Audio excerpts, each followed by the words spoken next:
na na na na na na na na Square na round na. You know, you need to tune in if you want to hear So we Chad, Josh, Dmitri, and Marcus every Friday.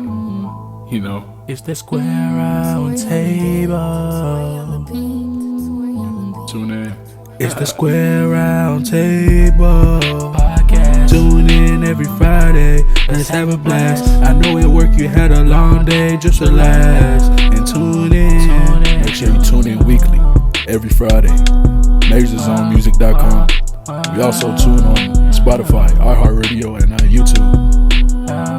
So yeah. All my freaks and geeks, we are the Square Round Table podcast. Man, y'all already know what it is. We coming to y'all giving you guys some dope ass content like always.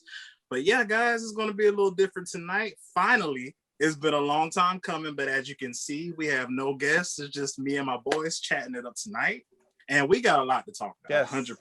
100%. Yeah, a lot. So much has happened in this short amount of time. Yes. Definitely. So strap in. It's going to be a long one, man. But I want to go ahead and pass it to my boy Marcus, man. What you got to say, bro? Okay, man. Lately, we've had a lot of shows dealing with superhero, non-superhero, just in general. And we've had a lot of representation being portrayed, whether it's racial-wise, sexual orientation, gender. So my question to y'all is, what was like your real first encounter with not great representation, but your first encounter with representation in a show, whether it's a cartoon, live action, even if it was from a comic book or a book, a video game, what was like y'all kind of first introduction to saying, oh, okay, it's different races and genders and they're all in one space? Because it's not, and I'm not even saying if it was good or bad, just the first time you really was exposed to it. I was going to say Static Shock, because that was like my first black TV show or black comic book show or comic book hero show. Because that's like the first time I was exposed to it. And I obviously, like, I'm a big Static Shock fan. So like, obviously I loved it. And I liked how they dealt with the fact that he was a hero that just happened to be black. That was just like the best thing about that show for me. Is they focused on him just being a hero. And then every so often they tie into African roots and stuff like that, which is cool. But they focused on the fact of him being a superhero. And that's always what I go back to when I talk to, like, when I bring up like representation. That's like how I always go back to as like a ruler for like how I judge certain things based on that kind of thing. Okay. I actually have two. Mm-hmm. Now, one of the earliest like things I guess that I like as far as like pop culture and television, and I didn't even realize it until the other night. And like I said, I'll tell you two of them, but there's one that I just realized, because you guys know I'm a huge Twilight Zone fan. Okay. And they actually, like, and Rod Serling was so dope for this, man. They actually had a Twilight Zone episode back then with a full black cast. I think it was called The Big Tall Wish, and it was about the boxer. I don't know if you guys. Oh, I watched that one. I've seen that one. Yeah, I never watched it, but I always hear about it. That's like the only Twilight Zone episode I think I've actually seen like fully through. Yeah, and it's got a full black cast. Like, it's crazy. Mm-hmm. And that was like in the 50s, man. So that was like really crazy. Like, for somebody to have a full black cast back then, like that was like almost unheard of. So like, number one, let me just give props to my boy Rod Serling for doing that. And then the crazy thing is, I was actually doing research the other night, and CBS wouldn't let Rod Serling do this, but he wanted to make a Twilight Zone episode, talking about the Emmett Till murder. He wanted to make one surrounding that, but the station wouldn't let him do it. Okay. Like, it's just crazy, man, like how ahead of his time he was back then. We got that with Lovecraft. They did him justice just a little bit. Yeah. Oh, okay. See, that's why I gotta still check that out, man. I'm gonna have to cross that off the list soon, man. Me and Josh, we gotta check that out. But yeah, for sure. That was just a little tidbit. But for me, back then, my first kind of brush with representation, I remember exactly where I was. And it's not that I didn't notice black people before that in like media and television, but I used to clean sports stories with my dad. And I remember one day I was vacuuming the floor and I picked up a comic book. There was just a comic book laying on the ground, and it was turned backwards. And I was looking at it, and it was like a picture of the Justice League. And then I saw this black dude. I'm like, who is that? And then they had like a little name of it. And I'm like, I thought Green Lantern was white. Like I had no idea. Like seriously. And I thought it was so cool. I wasn't like a huge Green Lantern fan, but I was like, oh snap. Black Green Lanterns. Yeah, and that really just shook me up a little bit. I was like, oh dang. Okay. So really, literally, like Jon Stewart was like kind of my first awakening of seeing African American representation, especially like in that field, especially like in a comic book or something. I know it probably existed before then, but it was the first time that it kind of caught my attention. Yeah, that's your first experience. And mine was Static Shock, and I definitely know there was hella heroes before that came before him that were black. It's just what you came in contact with first. It just happened to be Jon Stewart, which is cool. Exactly. That's awesome. Yeah. Young Joshua. No, for sure. My first experience with representation is probably Ubin, because back in the day I played the old Dragon Ball games, and the end of the game, like you have to play the GT part, of course, and you have to do the mission where you unlock Oob. And I thought that was pretty cool how Oob had his whole little thing where he fused with Majin Buu and all that stuff. So that was pretty cool. But that's pretty much my earliest like kind of a slap in the face for, I would say, representation. But I never really thought about it like that. How I never thought about when I was younger. I never really thought about how come there aren't people in these comic books or in these shows that look like me. I was just like, oh okay. There's people and they do things. Yeah. And I like it. Yeah, exactly. It's like, they tell good stories. I like this. I'm cool. Yeah. Okay. So for how about you, me, Marcus? Yeah, get on the I'm finna show my age. So old dude about to talk. Old dude about to talk. Dirty 30. 30 to 20. Right, for real. So mine is like with you. I got two, Chad. Kind of could say three, but I'm gonna give you two. Okay. So I'm an early 90s baby. Saturday mornings, WB, Fox Kids, all of that good stuff. Mm-hmm. So two shows in particular that really, while I watched it, and back then, like you, Josh, I didn't pay no attention because I'm a kid. I don't understand that. I'm just like, oh, he looks like me. They look like the kid at the school. Okay, blah, blah, blah. But once I got older, I was like, wow, I didn't realize, what it was. Yeah. So I'm going to say Captain Planet. Nice. And Power Rangers. Oh, man. Hey, I should have said Power Rangers. And the reason I say those two is because literally those were like the first shows I ever seen that I can remember. Yeah. Even before I picked up a comic book and even knew what comic book was. It was Power Rangers, Captain Planet, even stuff like the Magic School Bus. True. Any of those kind of shows where they had the kids, but for me it was really Power Rangers and Captain Planet because they were like teenagers. They did a little bit more with interacting with each other. Yeah. So for me, that was my introduction into it. And of course, my favorite color, no pun intended, was black. And they had a Black Ranger. And then to put the cherry on top, he was black. So I was like, okay, like you can't get no better than that. You know what I'm saying? So I thought that was cool. And then I thought Captain Planet was so cool because it actually had people from different ethnicities and like culture wise, like it wasn't just, oh, we got a brown person and they just brown. I think he was like, one of them was like Indian. They had an Asian. One of the guys was from like Australia. Oh, it was the girl. I think it was the girl. I can't remember. I think the black dude was from Africa, the one that had the earth. And it was so dope that when they all got together, they formed like Captain Planet. So it's like, it's telling you we all got to come together to save the planet. Yeah. No matter what color you are. And it's crazy that show was doing that, but we didn't even realize it because we kids and we just happy about seeing the rings go like this. You know what I'm saying? So exactly.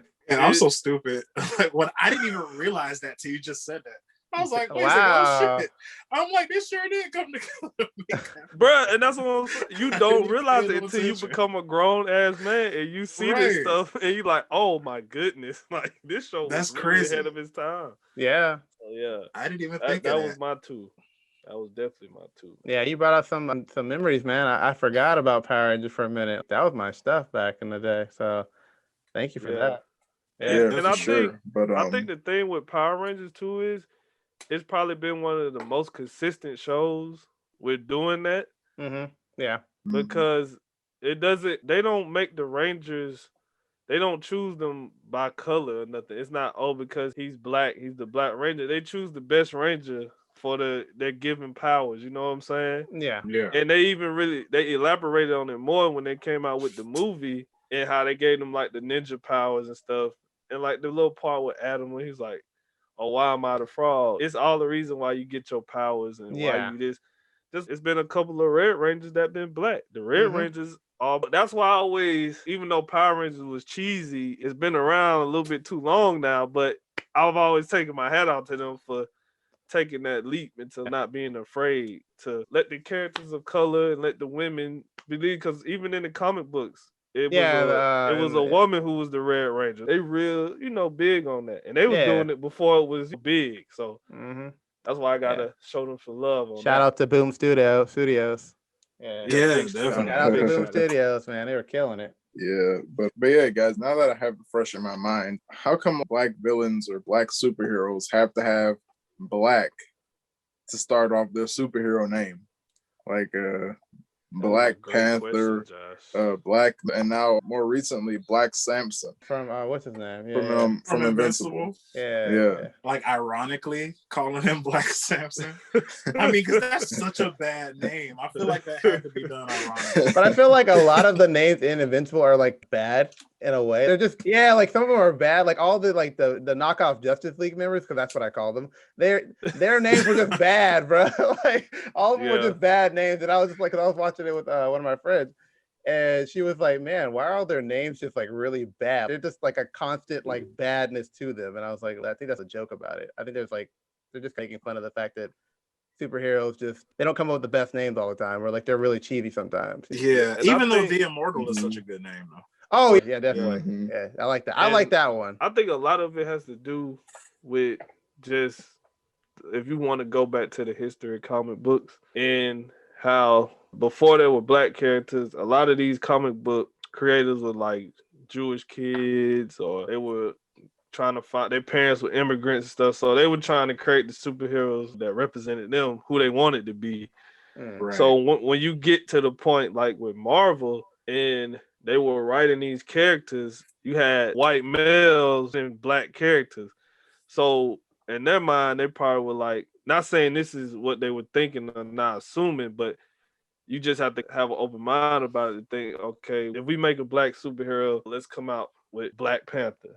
Because that sounds more black. Or let's make a black exploitation superhero. Let's do Luke Cage. Or with DC, you got Black Lightning. And we always ask, all of us say, why couldn't it just be the Panther or Lightning?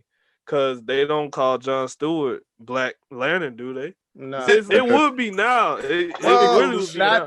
I would comment, I think, because there already is a Black Lantern Corps. So yeah, it is a Black Lantern It might come off a little weird because they're like, oh, he's a Black Lantern, and they might be like, oh. But yeah, before they had that like black or different lanterns, it could have worked. So they could have workshopped it. But nah, they were like, nah, we're gonna just call them. But it's really a touchy subject when you talk about that, because like I said, you had white males writing black characters, and even if you just look out through history, a lot of the stories were, bad. The backstories for one in particular, and this is a great way to segue into the conversation since we're talking about that, is the Falcon, because his comic book origins is like very bad, and how his story was told. And it's 3 different versions of it, but mostly it goes back to him having this alter ego. I think it's called like Flip Wilson or something. Something like that. And basically, when he becomes Flip Wilson, he's like a real aggressive and abusive, and he becomes a pimp. It's really stupid and dumb. He's brainwashed or something. Was that a thing back then? Yeah. Yeah, that's what I'm saying. It really shows some of these comics age very poorly. Yes, definitely. With the way they told these characters that no matter how much you rewrite it and recreate the character, you still gotta face the ugly truth of the backstory. Yeah. But yeah, so when you have, characters like that, even though he's not Black Falcon, it's still damn, he's a black superhero, but the story is told poorly. Even with was it Shang-Chi? Shang-Chi. Yeah. He was basically a Bruce Lee ripoff because they were like, oh, Bruce Lee is popular right now and he just passed, so let's capitalize off of that. Let's just make a Asian superhero who's Bruce Lee who can fight real good. You see what I'm saying? It's like at the time some of the moments were like cop outs. And like I said, aged poorly that we coming into this new age of like superhero movies, representation. You getting a movie with a full Asian cast, and it's not stereotypical. You see what I'm saying? Yeah, it might be a few things in that's gonna be there because it's Hollywood, Yeah. but you got things like that. And to just address the elephant in the room, we have was Captain American Winter Soldier now. Spoiler alerts if anybody haven't watched the show. Right, big Yeah. spoiler Falcon alert. Winter Soldier, you got a show like that where they try to touch on race a little bit, and they don't. They kind of just give you enough of it so it could be like, okay, we're not gonna be overtly racist and throw these characters under the rug, but we are gonna be aware of the situation and shine light on it. So, with me segueing into that, I'm gonna go to Demetrius first. Oh, for what? My opinions on Winter. And I don't go first to you first to pick on you. I go first because I know how much you care about certain characters in the show, just like I do. Oh yeah. Yeah, Oh so yeah. I want to just hear like your thoughts on how you feel they did with that show on the whole. Just not even as far as representation, but just a show period. Was it a good show? What did you like? What you didn't like? And the same goes for you too, Josh and Chad. Okay. I'll say the things I liked. Okay, I'll go with the positives first. I liked how they addressed Isaiah Bradley. I loved how they addressed that not I wouldn't say problem, but like how they addressed, I guess it is, but they addressed his origins and stuff like that. And then I liked how they remembered him in that monument at the end. They gave him his props at the end. I was like, okay, I like that. I liked the aspect of Sam Wilson like grappling with the responsibility of the shield. That was like really interesting to me. Yeah, and I like the action. The action was really good. I think that they really outdid themselves with that. I will say this, though I'm on the fence about the last episode and stuff like that.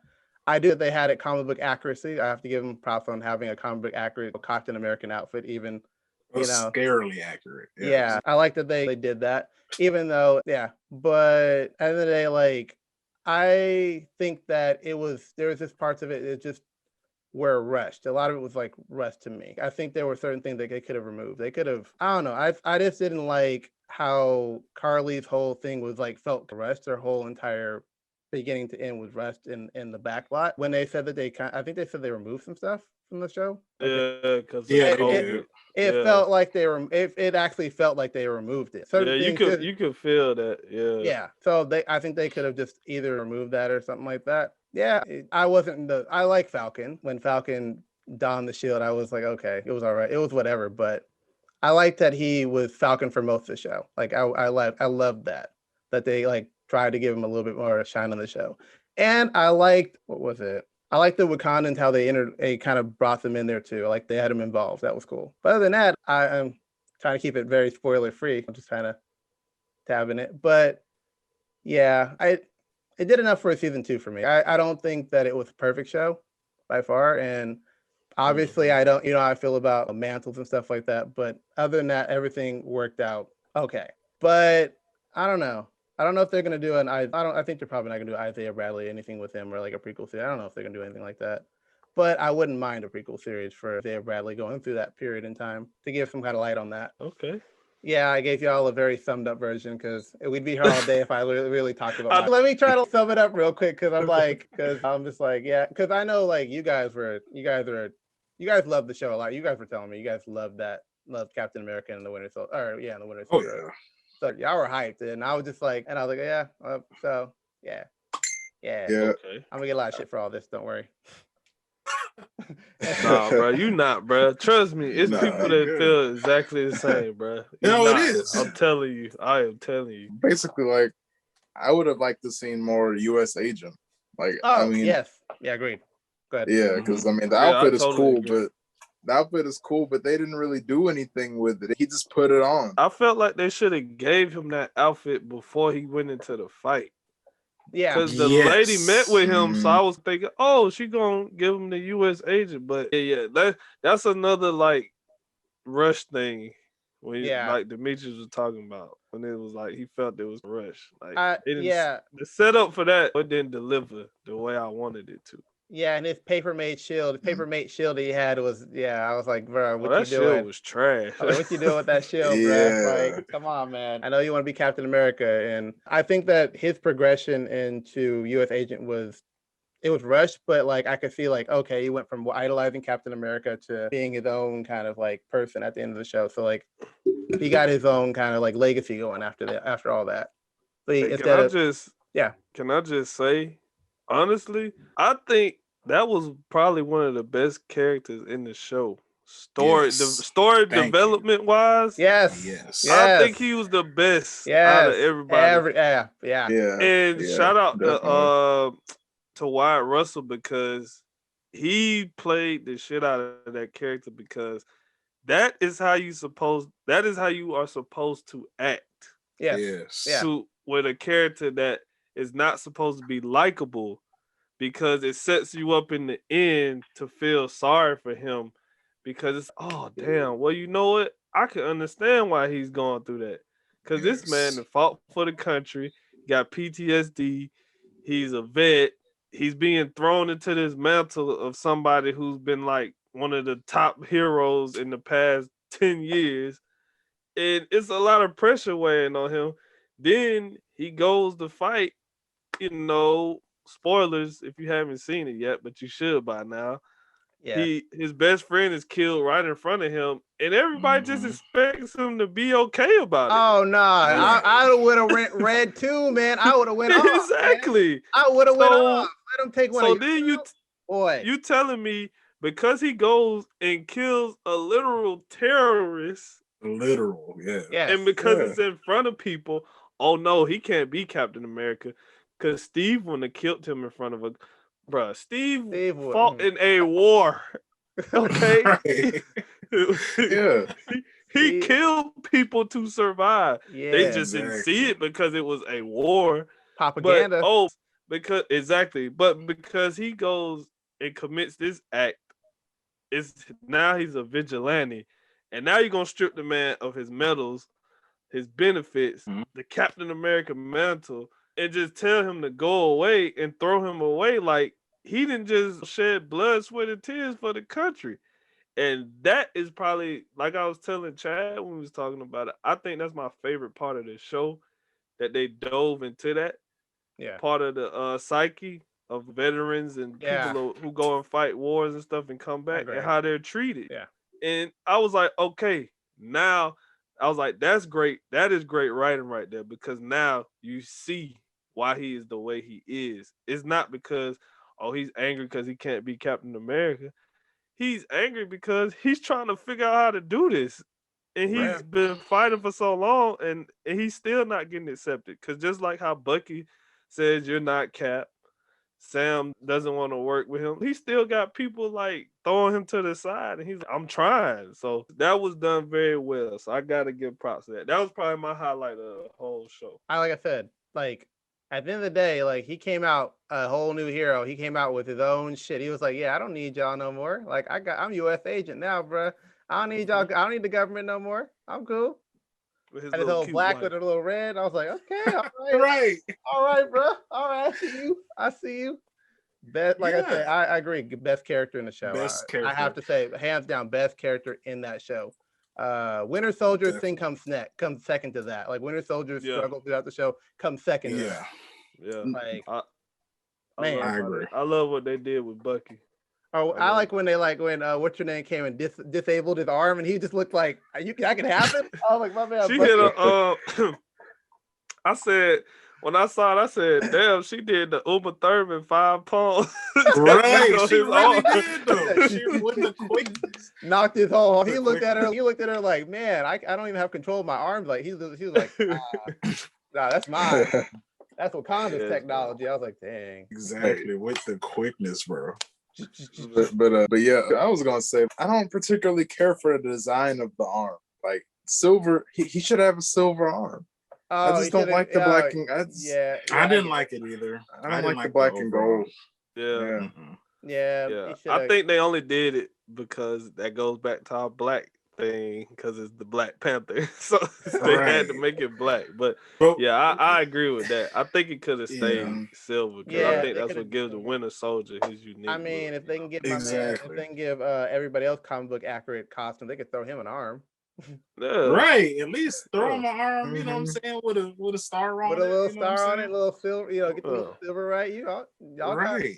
Y'all got technology out there. Y'all the most technological place. You could throw him a paint jobbed arm real quick. Exactly. But for me, like the series, I just really loved it. For me, it just seemed like a love letter to Captain America. Like it really did. And this is coming from somebody that's not even a huge Captain America fan, but I became one after watching the series. Because it's like they never once like really disrespected the legacy of Steve Rogers. Even John Walker, a character that was supposed to be like, okay, I'm Bogarting my way in, I'm the new Captain America. You even saw from the beginning how like when he was in the locker room before he went out to, that high school or whatever, how he was just like, bro, I don't think I can do this. You know what I'm saying? I don't feel like I'm that guy. How am I going to fit in this guy's boots? You know what I'm saying? Everybody showed and gave mad respect to Steve Rogers.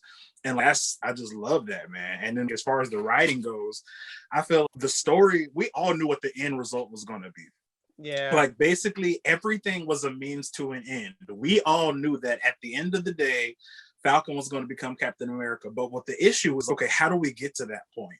How do we make the in-between, work? Because they could have easily just, had the first episode, they give them, the shield, and then the rest of the season, the rest of the 5 episodes is just, they switch it and it's now Captain America and the Winter Soldier. They could have did that. But the fact that they gave a character that really deserved in the first episode to have the shield, because he put in the writing for Sam Wilson was amazing throughout the whole MCU.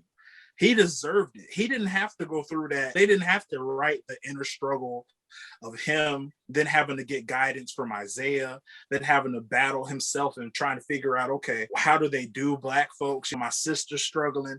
How do I make it to where I'm Captain America, but I still hold on to my values? They didn't have to do that, but they did. Mm-hmm.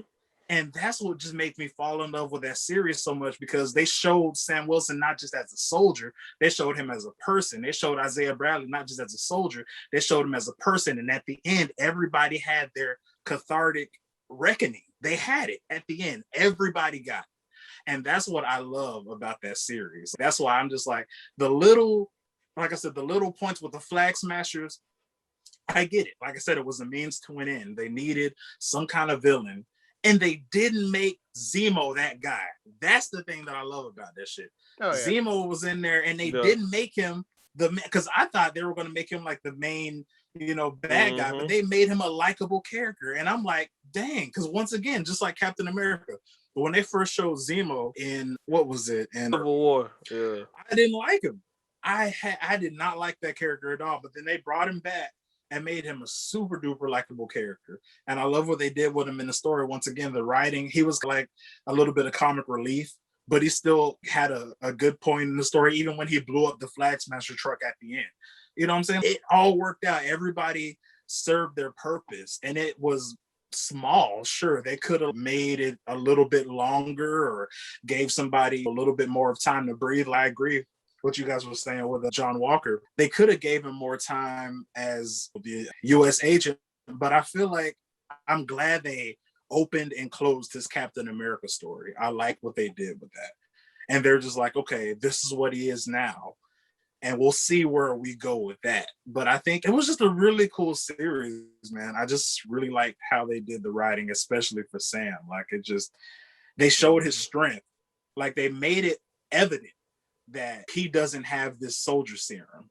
but that's not where his strength lies. His strength lies in his ability to relate to people. That's what he does. Even when he did it with the old girl that was the leader of the Flag Smashers before John came and messed that up. What he did with all those senators at the end, that's what he does. That's the kind of hero that he is. Now, eventually, will he probably have to get the serum? I don't know. Maybe not. I don't know. But they showed what his strength was in that series. And I just think it was really cool, man. It was super dope. Like, I love it. I would have to totally agree with you on that and piggyback off of that. Especially with Sam's story, because like I said, in his comic book origin is real like shady. Like, it's foggy. So when they took the show and they did it that way, I was like, that's how you write a character. Like you said, they showed him as a person, a hero, even if you want to call him activist. And to be honest, he started off like that because when you first seen him in Winter Soldier, he was working at a shelter for vets, counseling them. So he already had that instilled in him. And I like how they elaborated on that in the show. Like you said, with old girl from the Flag Smashers, he tried to engage and talk to her first before just going in and trying to like straight up, oh, you wrong, and beat her up or try to kill her. And he knew he couldn't. And I love how they kept that part of him from that first film. That's how character development is. Is okay, yeah, he's grown, but he's still the Sam we seen in the first movie. That's still who he is. Even if he is Captain America, if he is the Falcon, whoever, that's Sam. And he does that throughout the show. Even with his sister about the boat, he's let's see if we can figure it out. Let's talk about it. That's how he knows how to solve problems without throwing a shield or without shooting a gun. So I always, that's what I liked about Sam. He could do it without all of that. He tries to figure the problems out first before he goes and does all that stuff. But my biggest thing from the show that I couldn't get with was Sharon Carter. I did not like her in the show. Yeah. And I really didn't like how they tried to play it off to make her seem like she was the power broker or not. Whether she is or she isn't, if she's working with them or however it is, I just didn't like that for her character because that's not how they set it up. Right. In the films, she was a Carter. She was working with S.H.I.E.L.D. So I'm like, okay, so all of a sudden she just went rogue and just started doing all this craziness. So I felt like that whole plot didn't come full circle, especially with her killing people and stuff. It didn't work. That was probably the only thing that didn't work for me. I was like, go ahead, D. I was like, didn't she? I feel like they said that she had to be on the run because of stuff that happened in one of the movies. I think that's what they were saying. It was in Civil War. Yeah, Civil War. I think that's kind of like why she became what she did. I think she just didn't have options. That's what I'm thinking they're writing it as. I still understand. Yeah, and I don't think she's the power broker because they kept saying he. Exactly. Zemo kept saying he knows, he's familiar with the power broker, and it's a he. So if Zemo's saying that, I'm like, okay, 9 out of 10 times it's not her because Zemo been like right through the show. He been delivering what he been up front. I think that she's gonna. I think that they gave her thing away because didn't she show up with old dude and like a dude face like at that one scene? Like So that might be her way of disguising her appearance to. That's a good point. And that's what somebody else said. Because I saw that and I noticed it. Like I noticed, I was like, oh, she showed up as a dude. That was weird, but okay. Like I made a mental note and I was like, okay, all right, that's weird. I really, it really pissed me off too when she shot the old girl at the end because I was like, why did you have to kill her? You know what I'm saying? Oh, because she exposed your ass and told what you was about to do. I really liked that character. I felt bad for her. And even though the plot for that, the motive for the Flag Smashers wasn't fully executed, like Dmitri said, because of what the story was supposed to be, which I can understand. Trying not to use the pandemic, make them seem like they were using the pandemic to drive a story, even though it was already planned. I can understand why that was cut. So it kind of made it feel a little empty. But I feel like it had more promise to it than it did. But for me, like I said, it was Sharon Carter. I definitely like the Isaiah Bradley stuff because I'm a big Isaiah Bradley guy because I always loved that story of how they basically used like the Tuskegee experiments and turned it into that with the super soldier serum in the comics. So I love how they touched on that in the show. And I like how they made him a bitter old man about it because yes, I would be bitter too if somebody threw me in jail for 30 years after I fought for the country. So I Right. love that part of it. I love how his dynamic with Sam and how he was kind of like, you can do all you want, put on a shield and call yourself Captain America. It still don't mean nothing because you're a black man. I Yeah. like how they did that because it was very important for his sister to say to him, are you really gonna let Isaiah Bradley determine what you do? And when he chose to do what he did, I was like, that's the reason why I love this show and the way the writing is because Sam made the decision based on how he felt, not how other people felt or what he Right. thought he should do or what's the right thing to do. It's what I need to do for Yeah. not just for me, but what's right. You know what I'm saying? Yeah. I really did enjoy that. But other than that, for me, it like you said, it was a good show. It was refreshing to see some good writing because It was really refreshing. Yeah. for the last couple of movies and stuff they done, they had me on the edge. So Yeah. I felt like everything had a, even though, like I said, in some stuff, even with old girl, that got shot, I feel like with her character, she was gone, bro. She had no redeemable qualities. Like she oh was no, a she cat was not redeemable. at all. So that I feel like she had to die, even though I liked what she was, because she still represented that Captain America-esque type character for her idea of what America should be and what the world should be. She stood for that, and then she led her people, and everybody followed in behind her. And they even made a little comment about her. The guy said he thought that she would have been a dope Captain America or whatever. But I don't know. I think for me, stark difference between this series and like a WandaVision is that a lot of what I wanted in WandaVision, and I felt like it was warranted, a lot of what everybody wanted. And it seemed like even though it was a good series, a lot of it was surface level and didn't really pay off. And I felt, because I don't know where they're going to go with WandaVision when we go back into the MCU. With Falcon or Captain America and the Winter Soldier, I know exactly. I know exactly what's going to happen. Yeah. So everything from my perspective for the main characters, it paid off. I would even be like, I would jump out on a limb and even say that we might get an Isaiah Bradley prequel. We might, because I like the liberties that they took with the character. Because I think in the comic book, isn't he, as he gets older, isn't he so messed up he can't even really communicate like that? Yeah, he goes Yeah, I think into so. like a childlike mind state Yeah. because of the serum, and it makes him like somebody has to be a caretaker for him. Yeah. Exactly. So, and especially how they set up his little grandson, because his grandson is Young also, Avengers. Yep, I love how they set it up and the liberties that they took with certain characters like him for the sake of storytelling, or the liberties that they took with John Walker, making him more of a redeemable character for the sake of storytelling. So I really enjoy it, man. Like they did really well, and I can't wait to see what the next Captain America movie is going to look like. I think it's going to be great. So, And I'm glad you mentioned WandaVision. My good friend Dmitri, please tell the people here who is listening to the Square Roundtable today why Doctor Strange was not included in WandaVision. Oh, cause he's white. Yeah. And they didn't want the white guy in the movie. Interesting. Yeah, they didn't want him chilling in the movie or in the show. They didn't want him chilling in the show, teaching Wanda And going how back, to use her powers and stuff.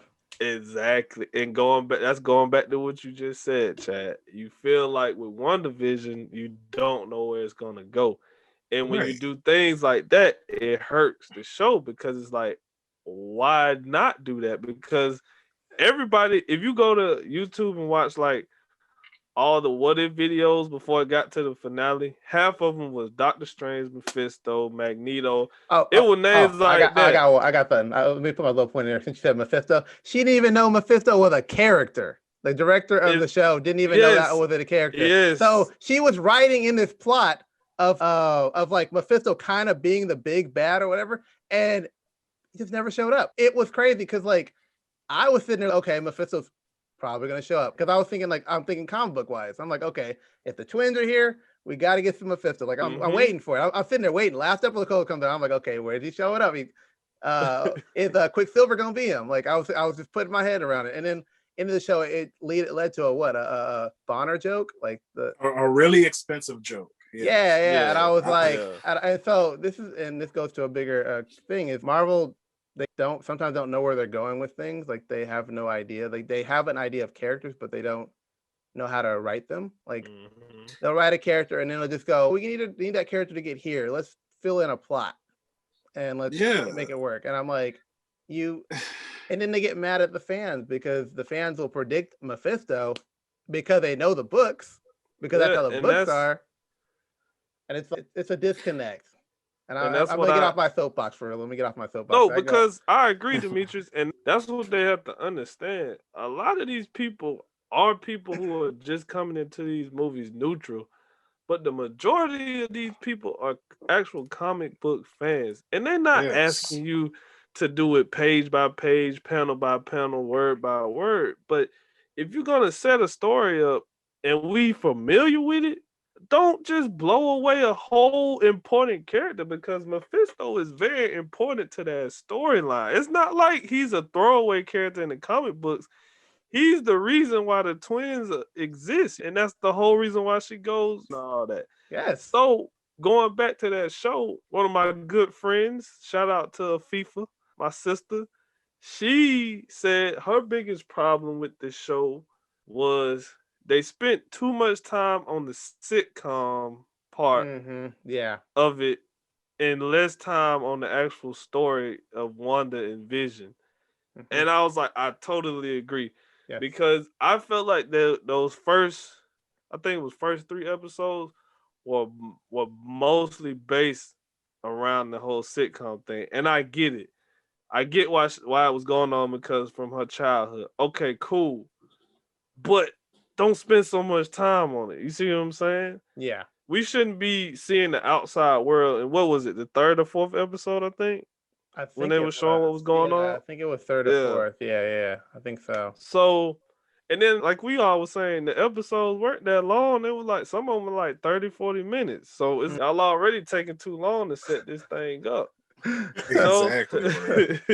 So speaking on that, I'm gonna segue into another thing. Go ahead. No, you have something else to say? I thought you were gonna segue in. I was gonna say a great representative show, and I was gonna like sway into like Invincible, but nah, it's okay. No, because what's up? What I was finna go to. Hey, I guessed it. With Invincible, because Marvel now has Shang-Chi. How do you feel about that? About the representation of Asian superheroes now? Because of course, like I said, comic books, just period, mainly with Native Americans, Asians, and African Americans were probably the 3 races that were very poorly portrayed throughout history in film, cartoons, and comic books. And we all know the stereotypes, so I don't have to go into all of that. But now, when you have those 3, and now when you see things like Invincible and like Shang-Chi, even a non-superhero movie like Crazy Rich Asians, things like that,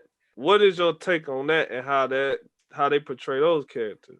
Because of course with Invincible, I see you got happy, so go ahead and take the floor. So I finished Invincible before any of the other people had finished it. Like they were slow to the show. Hey, I'm on episode 4, so don't be coming at me.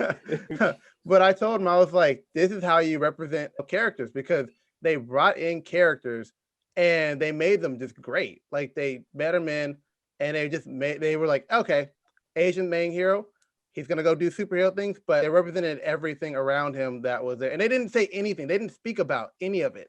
Everything was portrayed subtly, like very subtly. And I like that. I like that they focused more on the fact of all the characters that were multi-ethnical, and then they had obviously different sexuality characters, but they made it just seem like normal for them to be in the universe. Like they didn't go, oh, we have to talk about the main character who's Asian, we have to do these things, and they just laid it in there, and they just let it be a thing. And I like that. I like that they did that, and they just, how do I say this in a way? They were bringing characters and show their stuff, and then they had a comical side to it, and they had different kind of elements in there and stuff like that that made sense for the story. But I think that they can do that.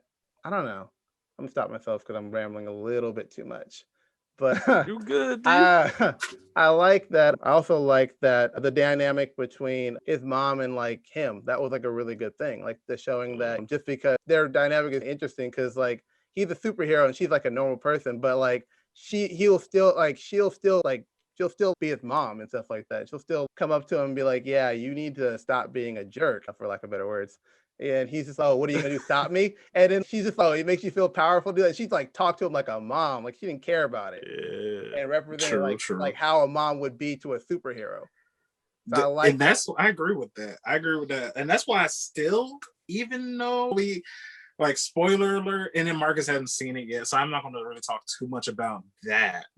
But I still give Omni-Man like a little bit of credit, because like I said, even with, like, you made a good point to me just talking about Mark and his mom and how he still gives his mom respect as being his mom, even though like he can rip anybody in the shreds. You know what I'm saying? Yeah. I feel, and you've seen it more than once in the story, where Omni-Man and his wife, they're having arguments and she still puts him in his place like all the time.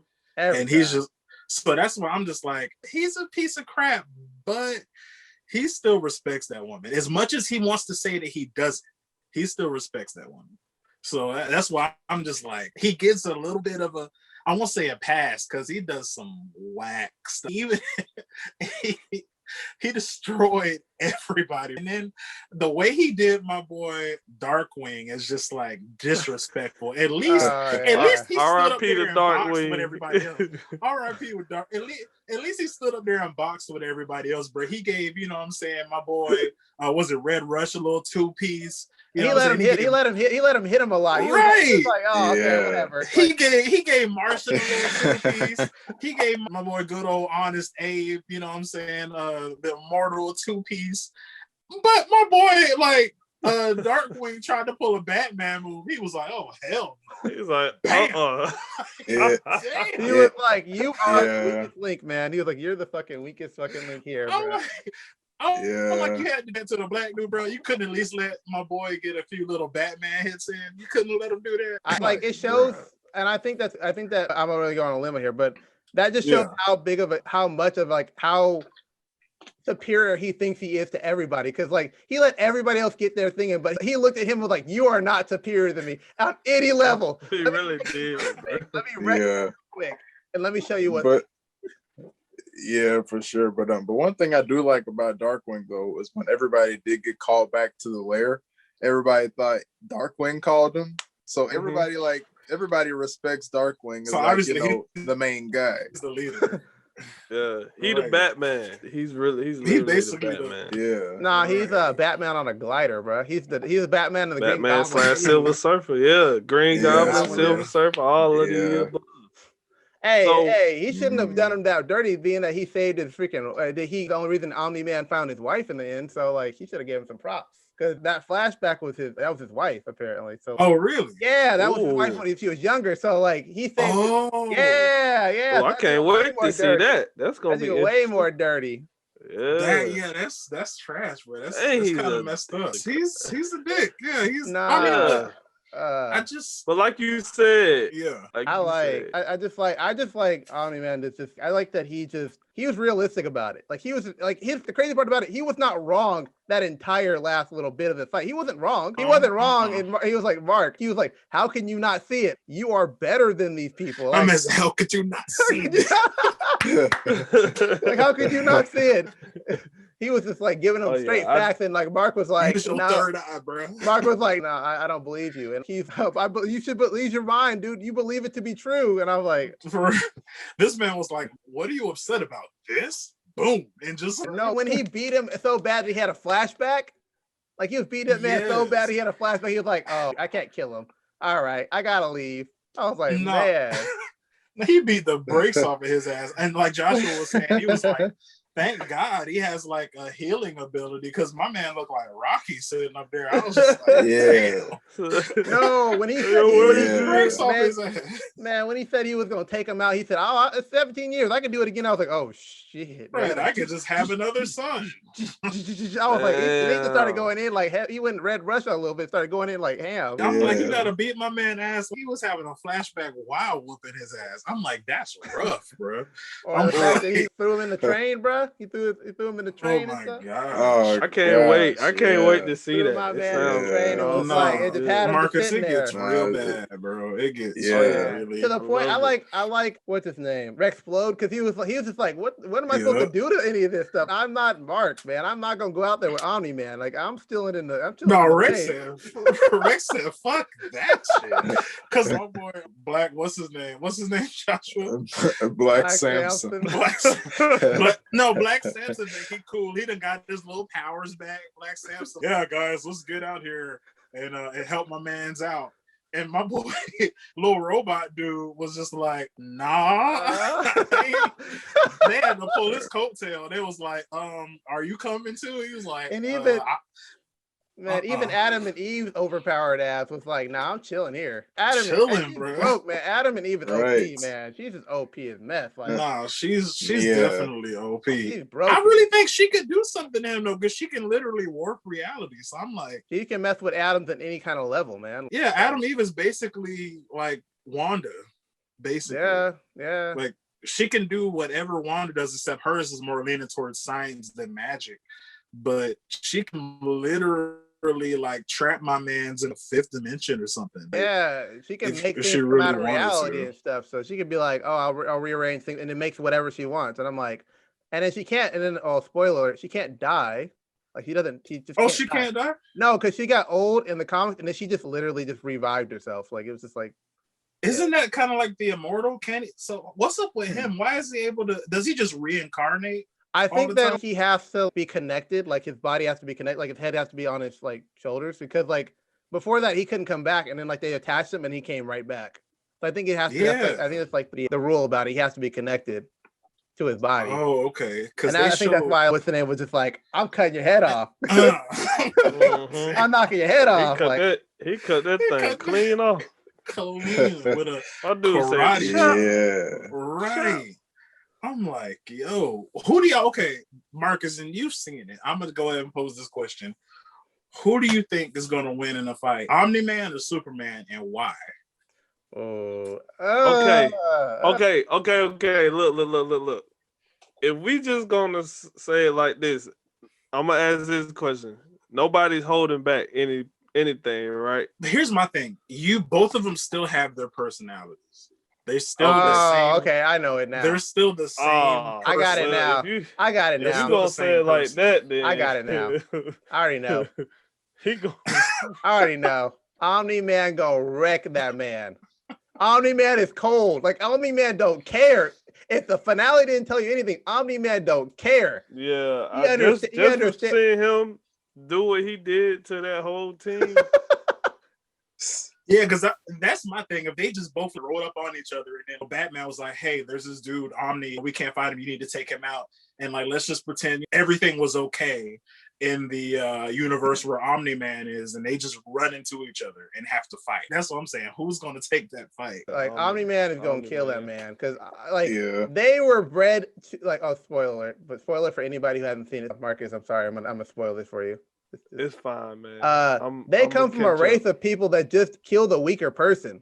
So he had to fight people for thousands of years to get where he was at. So he's side note, I knew that was bullshit. He said that he goes to the world. Yeah. Help him. I knew that was bullshit. So you didn't spoil. You actually didn't spoil that for me. I read comic books so much and watch movies so much. I knew he was bullshitting him. I said, ain't no fucking way he went to no planets to help nobody. Because when he did what he did, I said, this nigga be killing people. Okay. I'm telling you, bro. That planet, they should just call it Planet Darwinism because that's their main goal. They're just like the strongest survive. Yeah, or Planet Run Those Hands, bro. That's what I'm saying. That's all they did. They had, I forget his name, but the next villain, the big older dude, he's gonna show up eventually because he's the next one of the big guys that Mark has to fight and get his ass whooped too. Because Mark just loses all the Mark just gets his ass whooped. I'm like, even from what I've been seeing, he winning too many fights. Mark gets his ass whooped the whole. I'm just like, bro. The only thing Demetrius, when you saw when they were at the college.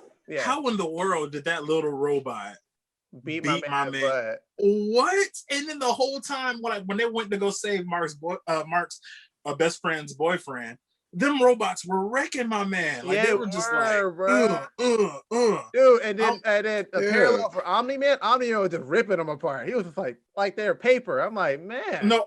I love the part where Omni-Man, after he killed him, he took the camera and showed them all the wreckage of the ripped apart bodies and then flew away. Oh man, this dude. No, bro, they hit my man with a satellite and he just went up there and destroyed it. I was like, gave him a nosebleed. And he was like, yeah, right.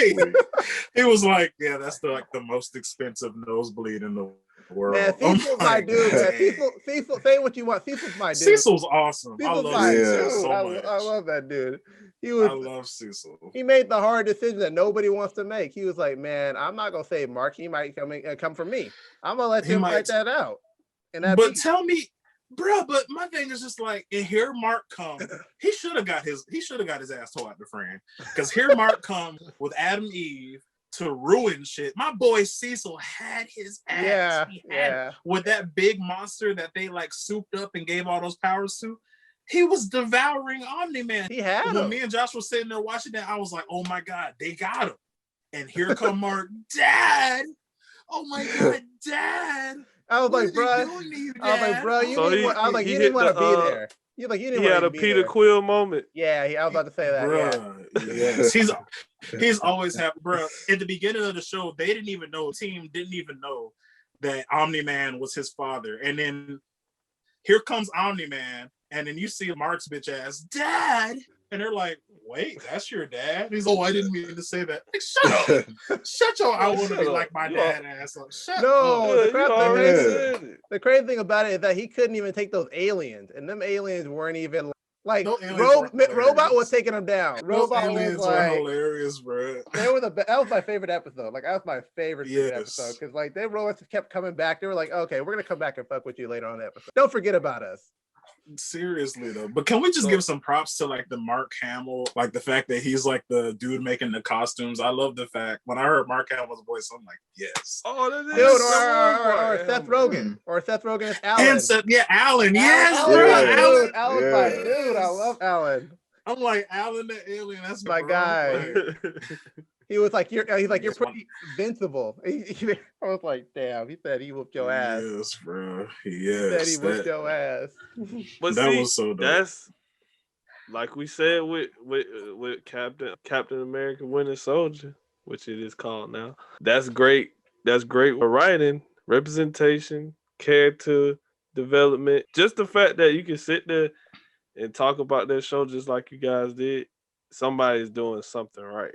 Yeah. And like Dmitri said, when I asked you guys about y'all first encounter with it, he's not an Asian superhero. He's a superhero, just happens to be Asian. And that's the best part about it. That's what I was telling people. I'm like, that's like that's like what I think how you need to write it, because you don't have to. I'll say like this, for instance, you don't have to always say the same like thing when you bring in a black character. You don't always have to do that same thing. You can just have them come in and just be a hero. Like, we've heard that story hundreds of times. We've heard it.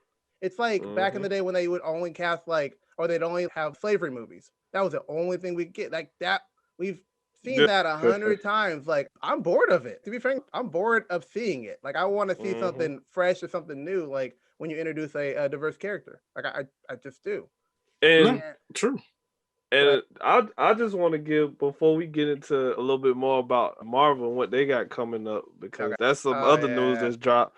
I just want to give a quick shout out. I always give a shout out to this show, and because we're talking about diversity and representation, I want to give a big shout out to Craig of the Creek because that is a great show right now that's really depicting representation really good, and they actually have black people involved in that show on the creative team. Yes. And I think it shows in the show when you watch it. And I appreciate that. They don't make it feel like, oh, this is just a black family and here they are. It's your typical, we don't have middle class, upper class anymore, so it's whatever class you want to say they are. You got the dad, he's working, the mom is working, I think she ends up getting a shop or she owns a shop, hair salon or whatever, but she's working. His brother is trying to go to college. And shout out to them for making his girlfriend white. Mixed race relationships. Craig is very intelligent. Math, he's good at math and stuff. So that's another thing. The little sister is intelligent. The fact that when you go to the creek, everybody is friends. And it's very obvious that everybody is different ethnicities and races. But it doesn't matter at the creek. And that's how we were when we were kids. When we went to play on the playground, because in our conscious mind, we haven't been poisoned by the media yet to know what black and white or brown or whatever color is. We just playing with kids because it's kids and we having fun. You see what I'm saying? Yeah. Right. So it's so cool to see that innocence in the children in that show because that's what it's all about. You go to play with people you go to play with others to have fun, not because of who they are and what they are and where they come from. Because the show says all those kids come from a different side of the creek. And even though when they go home, their family might be this or that, when they at the creek, they just kids. You see what I'm saying? Yeah. For sure. I gotta give a big shout out to that because I love that show. And for me to be a 30-year-old grown man, and I can relate to that show, but seriously, that's what is written for all ages because it's one of those shows where it's not just for a particular audience. They write it for all ages, so I love it. So I had to give that show a shout out since we was on that subject. So shout out to Craig of the Creek. I'm gonna put some point on there too. Like going off of your idea of kids not really caring about all the social stuff that we when we get older we care about.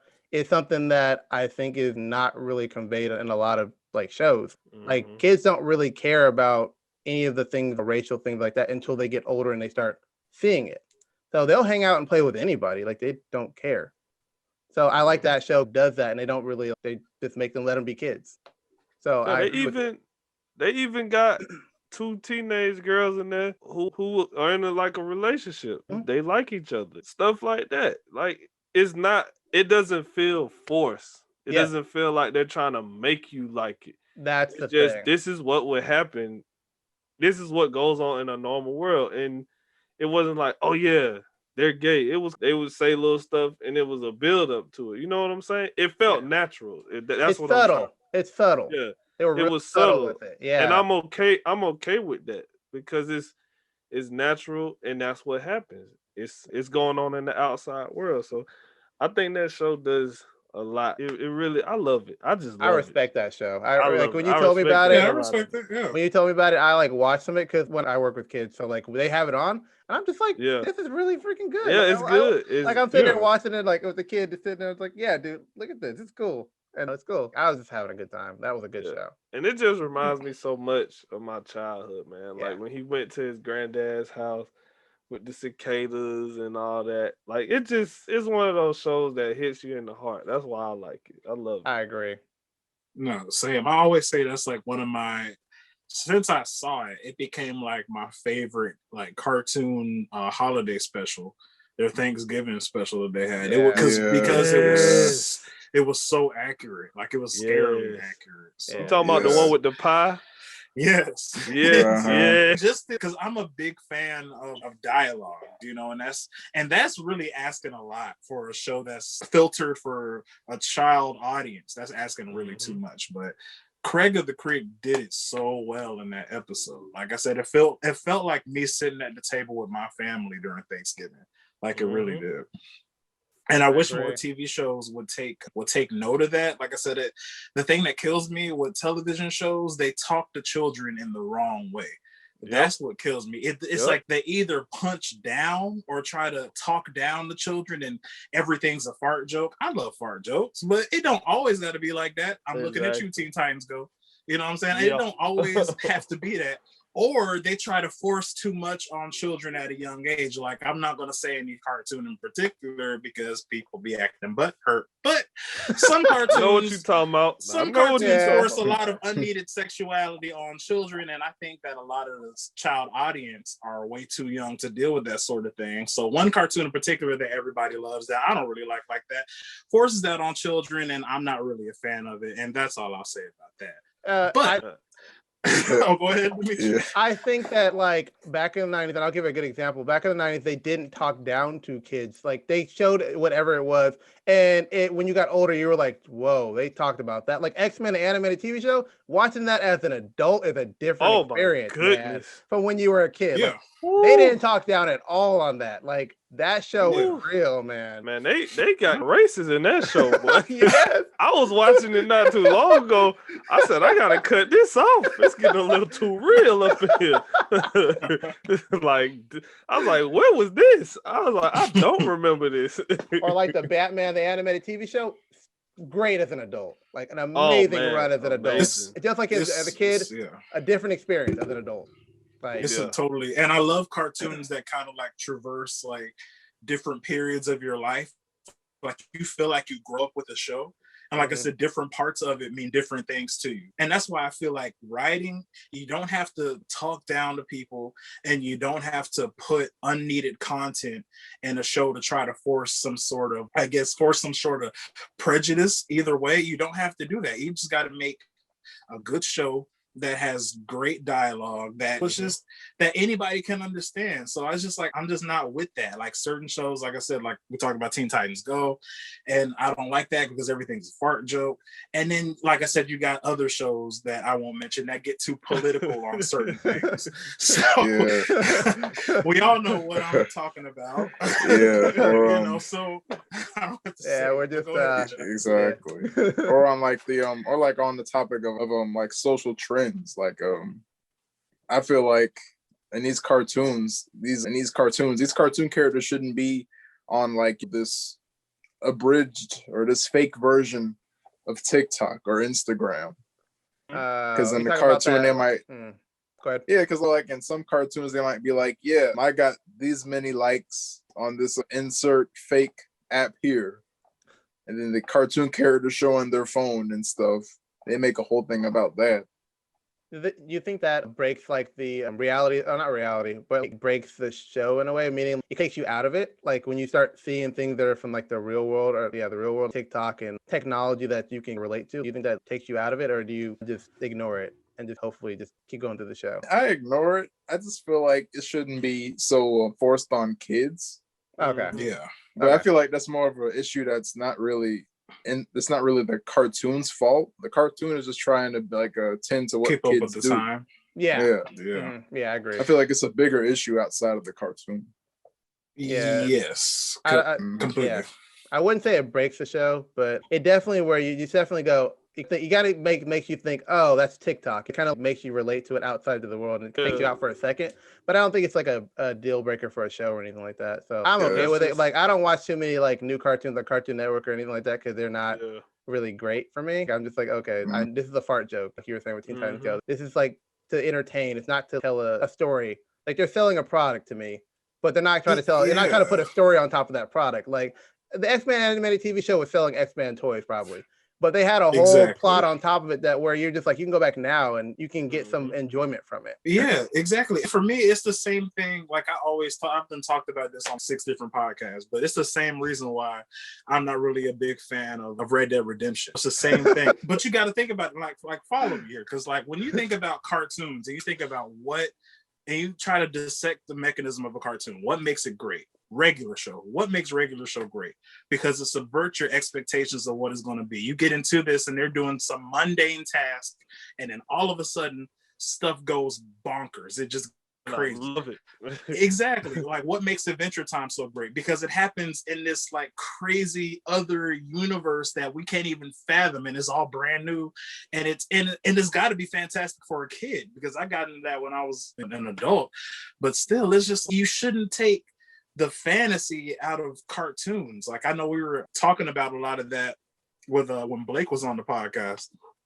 Because a lot of that aspect, like Joshua was saying, I get where you're coming from, because it's just like, why am I watching this? If I'm watching a show about a guy and he's doing the same everyday things that I'm doing, there's nothing that's fantasy about it. Cartoons are supposed to be an escape from reality for whatever reason. For children, or I can understand that leaning more towards an adult cartoon, like, but even stuff like that, like what makes Rick and Morty so great? The same thing. It's the same mechanism. What makes Futurama so great? Like these shows that are focused towards children, I think should rely on more of a fantasy gimmick. They shouldn't be, they shouldn't try to copy, like Joshua said, like TikTok or things from social media, even though I guess you're trying to go with the trends and go what kids are into, but it's like still at the same time, it doesn't strike me as a cartoon. You know what I'm saying? It misses the point of what a cartoon is made to do for me.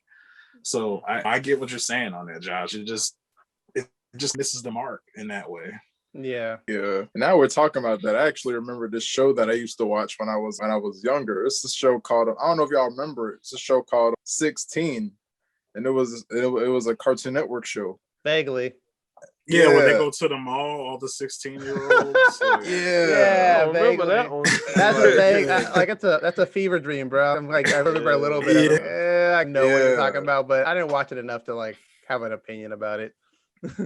Yeah, it was one of them shows, like exactly what Joshua was talking about. It's just, okay, what is this? So they just went to the mall, and that was just like the whole gimmick was like they just went to the mall and talked. They went to the mall and talked, and they had their phones and everything, and they had a few scenes where the characters liked each other, and a few weird scenes with nudity. And it was just weird because it's like there was no fantasy in it. There was no fantasy in it. What and the world?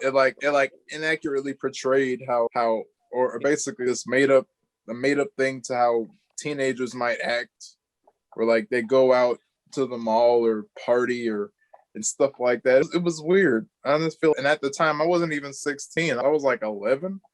So I just feel like cartoons like that don't really have a place on Cartoon Network and like during the day. It's just, I can't really relate to that. And I know it's also not fantasy. I don't think that should be on like Adult Swim either. The way it sounds doesn't sound like that should be in existence. It should be it's like a Teen Nick-ish cartoon. You know what I'm saying? There, it should be on Teen Nick. All right. Okay. Yeah. It should have been on Teen Nick, because those are shows like where you start going into the more realistic shows. What is it, Zoe 101 and stuff? It was like that. It was basically that, but a cartoon. Okay. And I was like, damn, that's what that was. Okay, yeah. Yeah, exactly. And why don't any of us remember it? Because it was trash. They literally took it off the air. They took it off the air immediately. It off the air. Immediately, they were like, "Yeah, this is not gonna run for a whole season. Let's just trash can. Let's just chuck it." Exactly, man. So it's just one of those things. There is a new cartoon out now though that I really like. It's on Cartoon Network. It was made by the same guys that made Gumball, apparently, because the art style is the same. But it's basically about this kid. I wish I could remember the name. And it's a great cartoon. It's about this kid and his mom. They get lost in space or something. Ooh. And yeah, it's like me and Josh were watching it one day. And it gives me a little bit of hope for Cartoon Network, because it's just like, it's not a remake. It's not a show that's dumbed down. It's really not. It's funny. And which is something that's been missing from a lot of these Cartoon Network shows. Like, it's actually funny. Yeah. But no, it's pretty good. Once I remember the name, I'll let you know. But I'll put it in the description down below.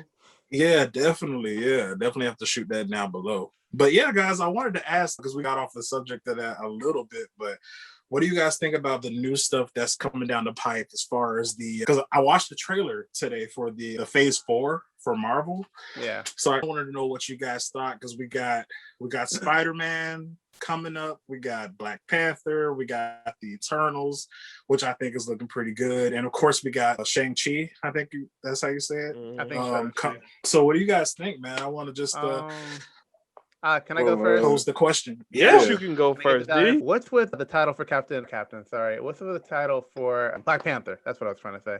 What's up with the title? Like Wakanda Forever. Oh, so you want to rip the Band-Aid off? I want to rip first? it all the way off, See. man. Yeah, I'm not even I'm right there with hold you. on the wound, man. We Yeah, just I mean, That title is trash. Yeah, like I was telling Chad earlier today, it's too on the nose with everything going on in society. It's like it's a movie. It's like, these of course like everybody wants like works of fiction loosely based on reality, but I feel like the name is too on the nose. It's just really just to stop myself before I go all the way into dig myself a hole I cannot get out of.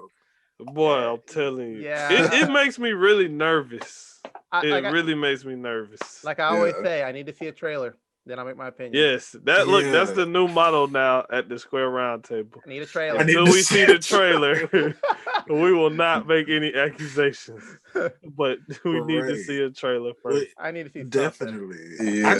I just don't know. Like I like to know at least what I'm in for, and I just don't get it. I'm just like, what are we going to be talking about here? Because everything else has a descriptive. Yeah, right. A theme. That's a perfect way to put it. A theme. Mm-hmm. We got it for as much as I think that Spider-Man name is trash, it's still a theme.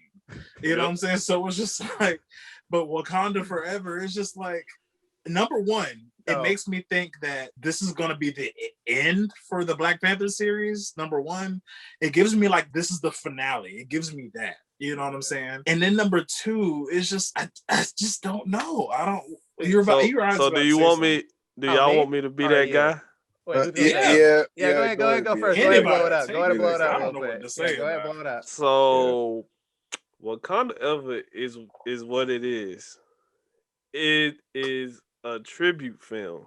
That's what I was about to say. You beat to Chadwick Boseman. You beat me the bunch. And this is, don't get me wrong, this is no disrespect to Chadwick Boseman at all. Of course, yeah. Of course. Because the film definitely should be made, but I feel like they're getting caught up in that, and it feels like they're gonna. And when I say tribute, I don't mean like a literal tribute where the film is all about what but that's what it is. Yeah. And it's hard. It's hard to do a film like this when the main character has passed on. In reality, and when he was such a focal point of the MCU, because eventually I think the plan for him was the Black Panther was going to end up being the new leader of the Avengers and all of that. I think they would like headlining him.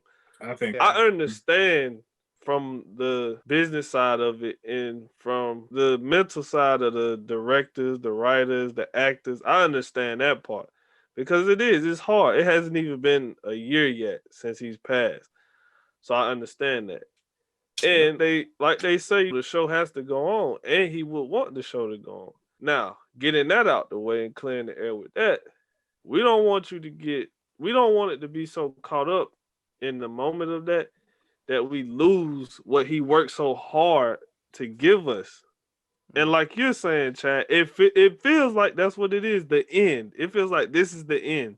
It feels like we're not going to open any more doors for any other Black Panther storylines. This is the end of the character. This is the end for Wakanda. And that's why I'm nervous, because it should not be the end.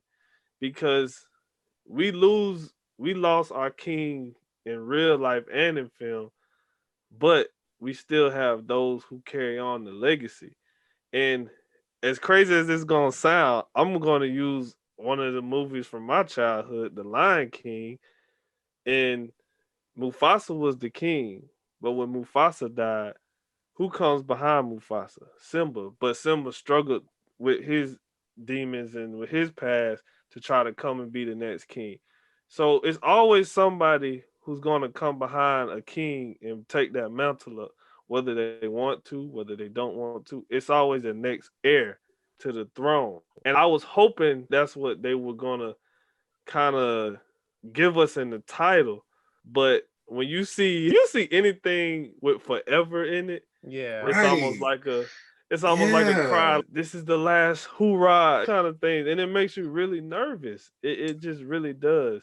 And I always say with Black Panther, the character is a little touchy for me because it is one of my favorite Marvel characters. And on top of that, I love Chadwick Boseman. Yep. Just as an actor and a human being. So yes, it's a touchy subject, and I think we all can atone to that. All of us hit. So it's a touchy subject, but we gonna at the end of the day, as fans, we're gonna be real with you. It's a terrible title. It's a terrible. It's title. awful. Yeah. Y'all could have called it Heir to the Throne. Something. Man, you must have read my mind, because that's what I was Yeah, gonna say. Like that would have been a great title. Something that gave me a thought that maybe Shuri would be the next Black Panther. Or how about just Black Panther 2? Simple. Yeah, exactly. Out of all the titles that were revealed, that's like probably like the worst one. Like, I think that there's some obviously other ones that are bad that we're just gonna keep them over there for right now. But for the sake of the conversation, Marvels. Yes. Oh, terrible logo. Oh my oh god. no! It is I was terrible. trying to save y'all, man. I was trying to save y'all. All that- Y'all- Did you see how they put the Photon logo in there, Yes. and then the Ms. Marvel? Can I? Yeah. I'm gonna make my point. I'm gonna make my point. She comes in as Photon or Spectrum, and that is it. She comes in anything else, and you know what I'm gonna do. You know what I'm gonna do. The chicken tenders are gonna be flinged. I'm gonna fling them like her power's supposed to be, bro. Just Because talking about that, like what titles and stuff, because titles sometimes they make or break movies, and sometimes they don't. It could be a terrible title, but a great movie. yeah. But when you just know the track record of Marvel, and it's not all daisies and blue skies. When you see things like that, it makes you nervous. Mm-hmm. And what I think they're kind of doing now is because they didn't win and got all these rights to these characters, they're really trying to flex their muscles now. Yeah, we got the rights to Fantastic Four, so we got a Fantastic Four movie coming. They better not. I swear on everything that's told. That new Fantastic Four better be the best thing that ever grazed the screen. Because I swear, third time better be the charm. Tell you. So I gotta ask y'all, with since we got the Black Panther, since we got that out, cleared that out, and got that off our chest, with that being excluded, what are your 3 films that you're excited for, and what are your 3 films that, of course, we're gonna watch all of them because we're Marvel fans, but your 3 films that I can live without it if I don't see it, immediately, but I will eventually. Sure. Okay. Can I start? Yeah, you can start. Okay, Yes. cool. So I guess I'll start with what I want to see. Of course, I can't wait till I get to see my boy Sam, do a Captain America movie. Like I'm so excited to see that. I'm loving what the Eternals is doing. I didn't think I was going to like it, but I'm digging it. I saw the trailer. I'm like, okay. Now, because seeing the stills and the pictures is just like, but then seeing them in action and getting the vibe for what, is going to, I'm like, okay, I can see this. I dig it. And of course, I'm just a Spider-Man fanatic, man. I just love me some Spider-Man. So regardless, and I'm holding out hope that they're going to do my boy Miles Morales right. I'm holding out hope that he's still going to be in this movie. So of course, I'm, excited to see Spider-Man. So for the films I'm not excited to see, I just never been a big Ant-Man fan. It's like, I just don't care. Man. I don't care. I'm going to see it, and I love Paul Rudd. I love him. But that's my birthday. Yeah, man, that's that guy. But I don't care. Like, I don't want to see it. It's just, I don't want to see it, but I don't care to see it. I'm just going to put it this way. If I see it, it's gonna be because like it's been out for a while, and then I'm gonna see it on HBO. I'm not going to the movies to see that. Oh my gosh, man! And then like that? Yes, and then of course I'm scared of what they're gonna do with Black Panther. That's number 2. We already discussed that, so I'm not gonna jump and spark that, some conversation again. And then we get to Marvels. Now, here's what. Am I crazy, or is Ms. Marvel's, does her comics sell pretty well? Am I crazy? Because I'm not too big on comic books. Like I get them, but I don't really know how they do. I know Carol Danvers shit don't sell, but does like Miss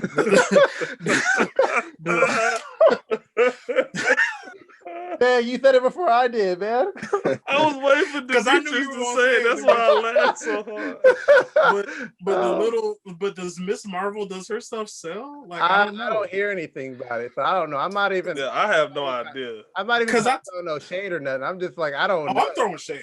Here it comes. Because I tell Joshua, me and Joshua talk about it all the time. I'm like, she's always that character for me that they just try to usher in there. They're like, hey, she's foreign, she's dope, she's a little girl, love her, and then nobody cares. I don't like, and once again, like they got her having a little show. It's like, yeah, she's a little brown girl, love her. No, her powers are stupid. She's stupid. She's a stupid character. I can't stand Ms. Marvel. Even in the Avengers video game, they tried to make her.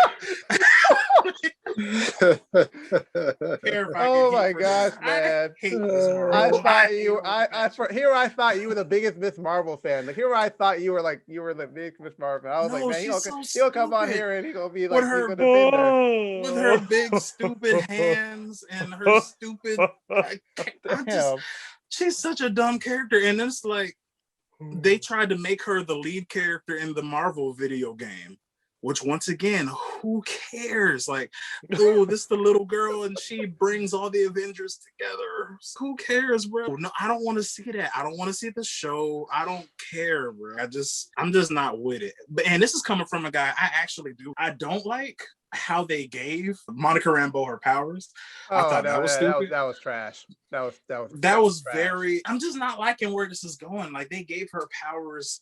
So basically, her powers come from Wanda. And they kind of made it seem like she was a mutant or something like that. They mutated her what's in it. So they were like, he's a mutant. I'm like, no. Her DNA. No, cut it off. Cut it off. And once again, and dude, once again, it's just, I know, I'm just not a fan of, she learned how to do what she does off screen. I'm not a fan of that. You get these powers, like you just go through the little thing and all of a sudden you're like, I know what to do.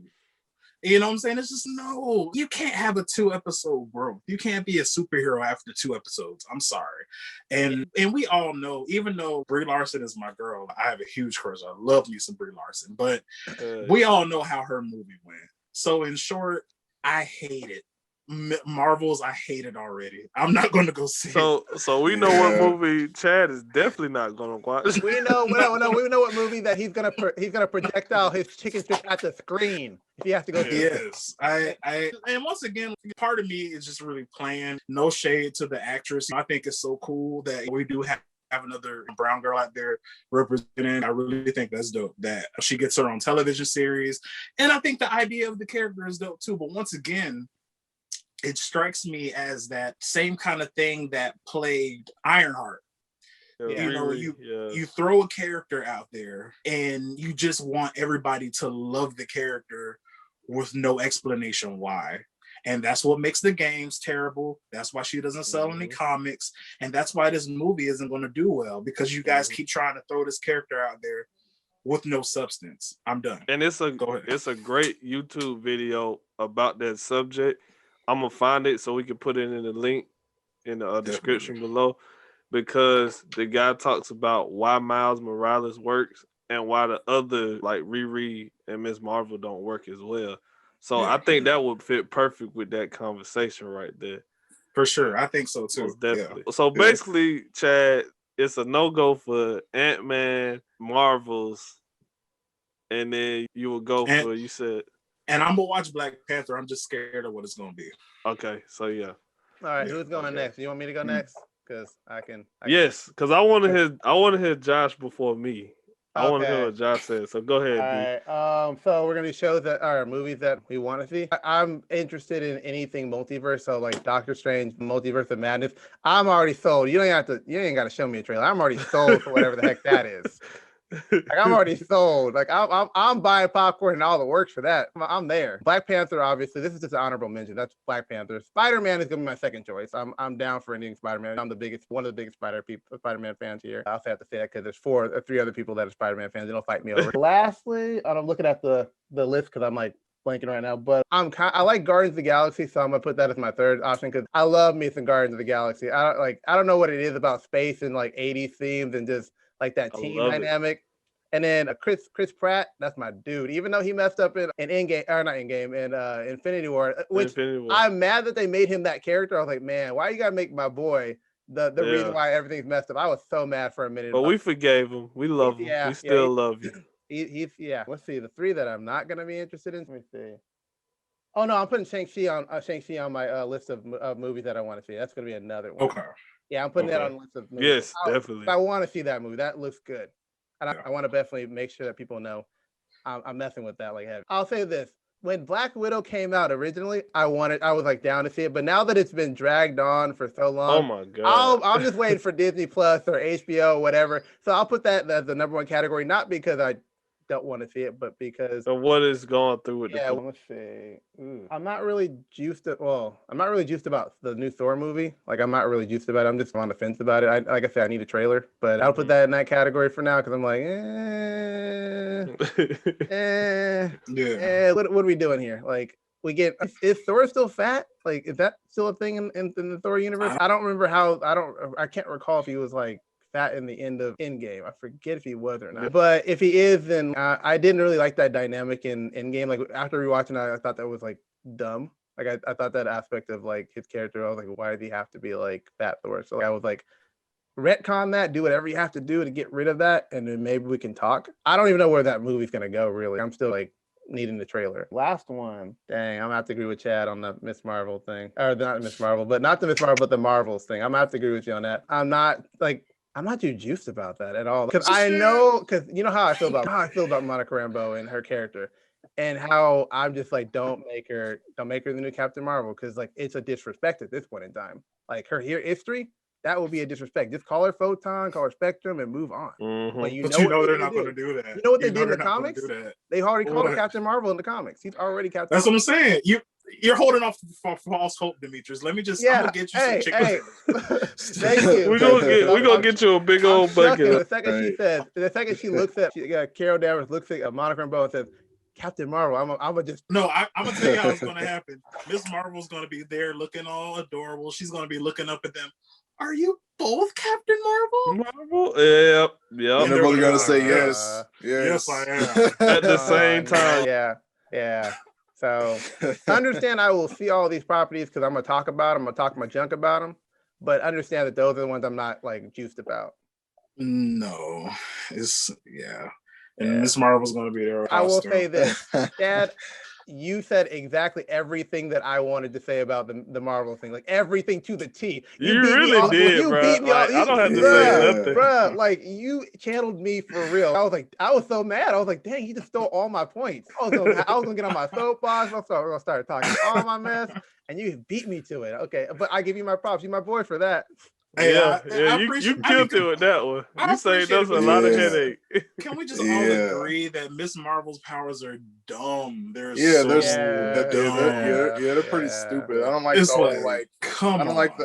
don't like the hand enlargement powers. It's so dumb. Like, it's like, what are you gonna do? Face palm me to death?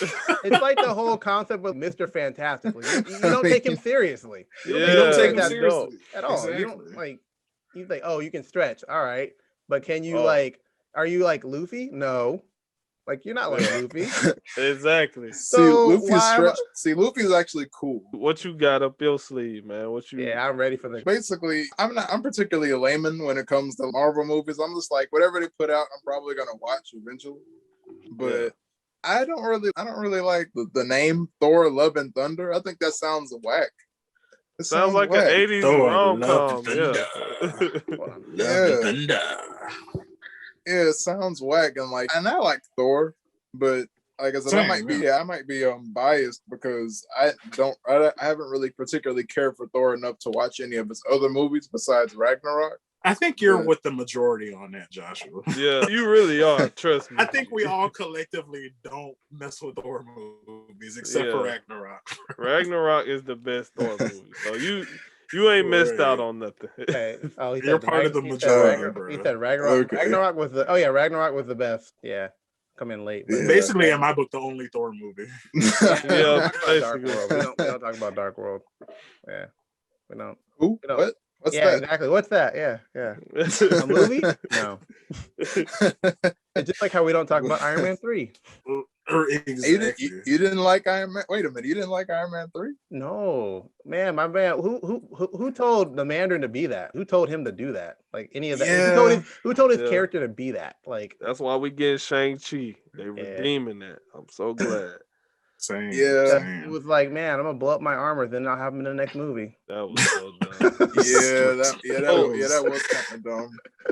Yeah. So Josh, so basically, like with you, it's whatever we gonna watch, you gonna watch, basically. Yeah, like I'm not really too critical on anything. I just basically I'm a simple guy. I like colors and explosions and punches. Action.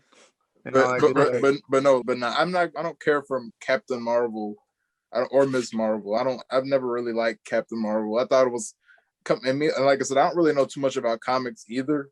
So I just don't really like how her name is also the name of the company that made her. That's kind of dumb to me. It's based on the original person with Marvel, so like Marvel. Yeah, and they changed it to Marvel. Yeah, so yeah. You still got a point there, Josh. You still got a point. Yeah, but the technicality is like it was Captain Marvel. Now it's Captain Marvel because they will not call that man a Captain Marvel to save their lives. Like they will not honor him as the origin of Captain Marvel. They will not call him. They'll call him Captain Marvel, and I'm like you just erase them? That's what we do now? We retcon people out of existence? Yeah, look what they did to Shazam. That's why it's called Shazam. Look what they did to him. Right. They were like, you can't be called. Look at his ass. You can't be called Marvel. That's our company. We're gonna sue you, Mr. Chad. He's taking all our energy, bro. It's just chill out. It's just late. It's just save some for us, man. I get crazy after it's 2 I o'clock. like more late podcasts. Yeah, we should real chat. Yeah, we could start filming it at 12 or 2 in the morning. Like I take my censorship off at a certain time. I just stop caring. People are just gonna be like, dang, they just changed their whole tone. So for me, after dark. Let me see. For me, it's like Dmitri. It's automatically gonna be Doctor Strange in the multiverse. I forgot about that one. Yeah, they sold I'm me excited on that. about that. And that's because I love the first Doctor Strange. That's one of my sleeper picks in the MCU. Like that movie was fucking awesome. Like, I watched seriously, so much, but that was awesome. It really was. Now I don't know how many I love times how they showed it. how he was such a jerk before he became. Even when he's still a jerk. I love it. I love that dynamic. So I'm definitely hands down ready to see that. Me too. Shang-Chi and the Legends of the Ten Rings. I'm very hyped for that because, like I told y'all, I love old kung fu movies and like Ip Man and Jackie Chan movies and Cross the Tiger, Hidden Dragon. Even the one that was supposed to be funny. I forgot what Shaolin Sock. It was Shaolin. I don't even remember what it was, but it was like so. I'm definitely excited for that, and I love. Personally, I love my girl Aquafina. She killing it right now. She is so awesome. I love. Big shout outs to her for making her debut Big shout with Marvel. outs. So I'm definitely excited to see like that, and I think they're gonna do that character justice. And like we said, we're gonna get a redemption for the Mandarin. So I'm really hyped about that. Yes. And from what it looks like, they're doing a cool like new turn on the 10 rings. So from what I saw with the trailer, I like how they're going with that. It's not like actual rings on your fingers because that won't work in reality too. Real quick. For my third film, I'm gonna have to go with Guardians of the Galaxy 2. It's 3, but I'm saying 2 because I'm a big Guardians fan. And I just love the whole vibe of those movies because you don't take them too serious, but you do it at the same time because they have an actual, purpose in the galaxy and what they do. And I love the music. And I love how James Gunn uses the music to write the film. People don't know that. He doesn't write the music after. He doesn't do the soundtrack after the film. He does the soundtrack while he's writing. So that's why each song is a beat to the moment in the film. Like when they playing a song, it's a reason why it's playing at that moment in the film. Yeah. So that I love that he does that, and I'm excited to see what he's gonna bring to the table with that third film. My honorable mention though will be the Eternals because I always love stuff about gods and people who've been around. And I just want to see what they've been doing all this time with the Avengers and all that. So that'll be cool to see, and it's something different. And the cast is awesome. Yes, I just want to see what my boy Brian Tyree Henry and Kumail, like I want to see. And we get to see Angelina Jolie come back. Yes, Selma Hayek. Shout out to our 50 and up girls making it happen in the MCU. So that's my honorable mention. The ones I'm not that big on, like Josh said, is probably Thor: Love and Thunder. Just because I don't know what direction it's supposed to go in. The cast is pretty dope, but I don't know too much about Jane being Thor. I didn't get into that part of the comic book. I guess it'll be okay. I think everybody knows we all said the Marvels. We don't even have to go into that. Yeah, Chad, you killed it. Like, that was my boy channeled all of us, and like he hit all my points. I was just like, man, I was gonna really go on the soapbox. I had my moment. I had it already in prep too. I was like, man, I'm gonna get this. And my last one is gonna shock y'all, but may not shock y'all. And I'm gonna say Fantastic Four. And let me tell you why. I forgot. Let me tell you why I'm choosing as a film I'm not so excited to watch. Because I feel like Fantastic Four shouldn't get a solo movie. I feel like they should be a part of the Ant-Man movie. Because that way, it'll already establish them in the universe. Yeah. And they just, to me, they never really been a group of superheroes who can carry their own movie. Not saying the characters are bad, but it's almost they're not interesting enough for you to watch for a 2-hour movie. Yeah. Because it's kind of the same backstory. They get the powers through this and that, blah blah blah. Read smart, blah blah blah. Sue. So we kind of know. It's just like with Spider-Man. We know how he gets his power. So boom, when we got to Homecoming, he was already Spider-Man, and we was cool with that. So with Fantastic Four, because it's a team, we've already had the Avengers and all the team-up movies so far. So it's kind of, we don't want to have to drag through that again. Yeah. So I feel like it should have been a part of Ant-Man, because to me, Ant-Man is the one movie that really deals with science the most out of all movies, and that's what Reed Richardson, all of them delve into, and with the quantum realm and the particle Pym. So I feel like they should be more in that movie instead of separate. I know why they're doing separate, marketable wise, because they're trying to market the Fantastic Four, because that's like the first family of Marvel. But yeah, that's one that I'm not too hyped about. And everything else, like we all said, the Black Panther movie, we're gonna watch it for the culture. For the culture, got to. We are very nervous here at the Square Round Table about that movie. We're nervous about that, and we all do not want to see the Marvels. Yeah, we're nervous. But here's the thing: here's the Square Round Table. We are nervous about pretty much anything in Phase 4. We're just on the fence. We're just chilling on the fence about a lot of these movies. But some we're just like, nah, cut it from Phase 4. Just remove it. Definitely leave some comments down in the comment section. Let us know what you think. If you agree with us, if you disagree, we don't judge. Oh yeah, we'll have a great time down there. Just be respectful. Yeah, we're not definitely. We're not, don't catch Chad after 2:00. Right, he just gonna get you, please. Real good. But I think we can all. Oh, go ahead, Joshua. Not to cut you off, Chad, but on the topic of Ms. Marvel, y'all said how y'all pretty much kind of said a little bit about what kind of makes a newer or a younger superhero work, like Miles Morales. But what are some of the things that you think makes Miles work? I would say I would say you would have to say, well, obviously this must be an obvious one, but like the writing has to be good, because you can sell just about anything. You just gotta make it. You gotta write it. Just about anything. You can sell it. Yeah. So you just gotta. And I think with Miles Morales, what makes him so different is because, and that's why we gonna put that video in the description, because he really breaks it down to why he works.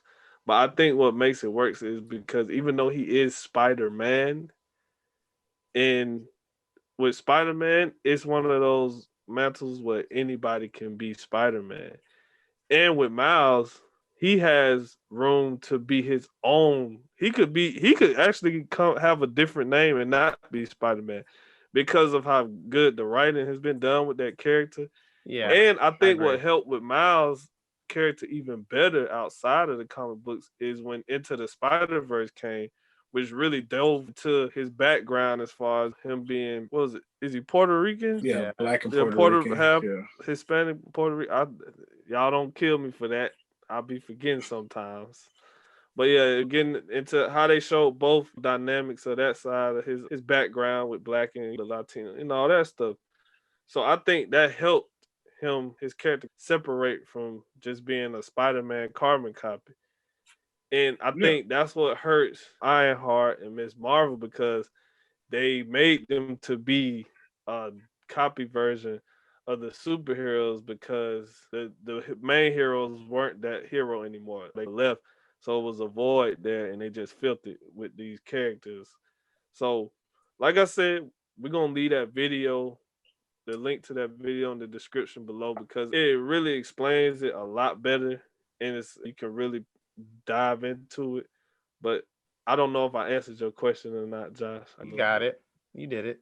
Yeah, I think you got it. You got it. Yeah, you were there. But I think that's what makes Miles work. He's his own person in a way. Mm-hmm. Yeah. And he's a character for me that just didn't get any handouts. Like, I don't like characters. Like, Miles was an idea way before they put him down on paper. You know what I'm saying? And that might be in big thanks to Donald Glover. Definitely shout out him, man. But Miles was an idea. I remember that. You know what I'm saying? Back when, because a lot of these superheroes, you don't realize that he's only been out for 11 years. You know what I'm saying? Something like that. But his character, they put in the work for him. No, he didn't get any handouts. It's like you got Ms. Marvel, and then you got, what's the name? That got their own TV shows. You know what I'm saying? Like, they're getting their own. Miles still chilling, but they brought Miles along slow. They're doing it the right way. It's like they had some errors. Like, I remember back in the day, or when he first came out, there was a big discrepancy. They didn't want to call him Spider-Man. They wanted to call him Spidey. You know what I'm saying? And they made it to where they're just like, all right, no, they're going to be Spider-Man. And they made that a big part of his modus operandi. They made him to be like, okay, I'm this black kid, I'm this Hispanic kid, I'm multicultural, and I don't feel like I'm Spider-Man, but I'm going to be that person that I could be for my community. And he still he's different than Peter Parker, but the thing that I like about him is he holds the same values, which is important for that hero, but also he has a separate story. But like I said before, with the other two characters, they don't give him any handouts. Like, Miles he gets his from the gutter, bro. You know what I'm saying? His first on-screen appearance was in a TV show that nobody even really watched. You know what I'm saying? Yeah. And it just built up from there, and it's still building. Like, we don't know what a live action Miles is going to look like, but I know what a live action Riri looks like. I know what a live action Ms. Marvel looks like. Ms. Marvel got her own video game before Miles. Yeah. You know what I'm saying? As the lead character. And so it's just, for me, it's like a lot of these characters, they get these benefits that the character doesn't deserve for me. Like, they always try to push them out there. And for me, I think Brian Michael Bendis and Sarah Pikeli did a really good job with that character and making sure that it got into the right places and they didn't just push anything out there. So that's why I like, because I'm a huge Miles advocate. That's my dude. Like, I love Miles Morales. So I think he's a fantastic character. Yeah. Like I said, I this point is directed at a Riri, not at Miles. But just to be sure, just to clarify. But I think that Riri and Ms. Marvel and Adjacent don't work is because their books didn't sell. Like, nobody was buying Riri books when she first came out, or even now. I don't know if what she's doing now, but her first run wasn't good. That's why they canned it. They got rid of it. And she's getting a TV show before a character that has 11 years to his belt. It's like, why? Dude, it's so bad, Dmitri. You can't even find. I remember when we had Mike Diodato on the podcast, and when we were trying to do some promotionals for him, I was trying to find pictures of the original Riri.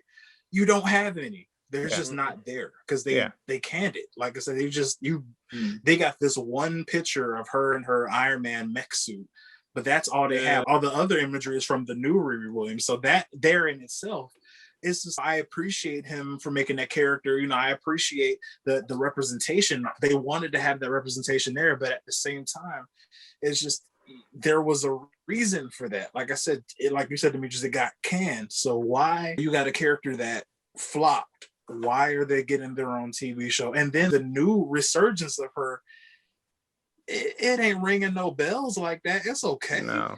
It's definitely an improvement. Like with Miles, she's in a couple of cartoons as well. She's got a couple of things going on. I appreciate the way the writing's going with the comic, but I just, number one, I just don't see it.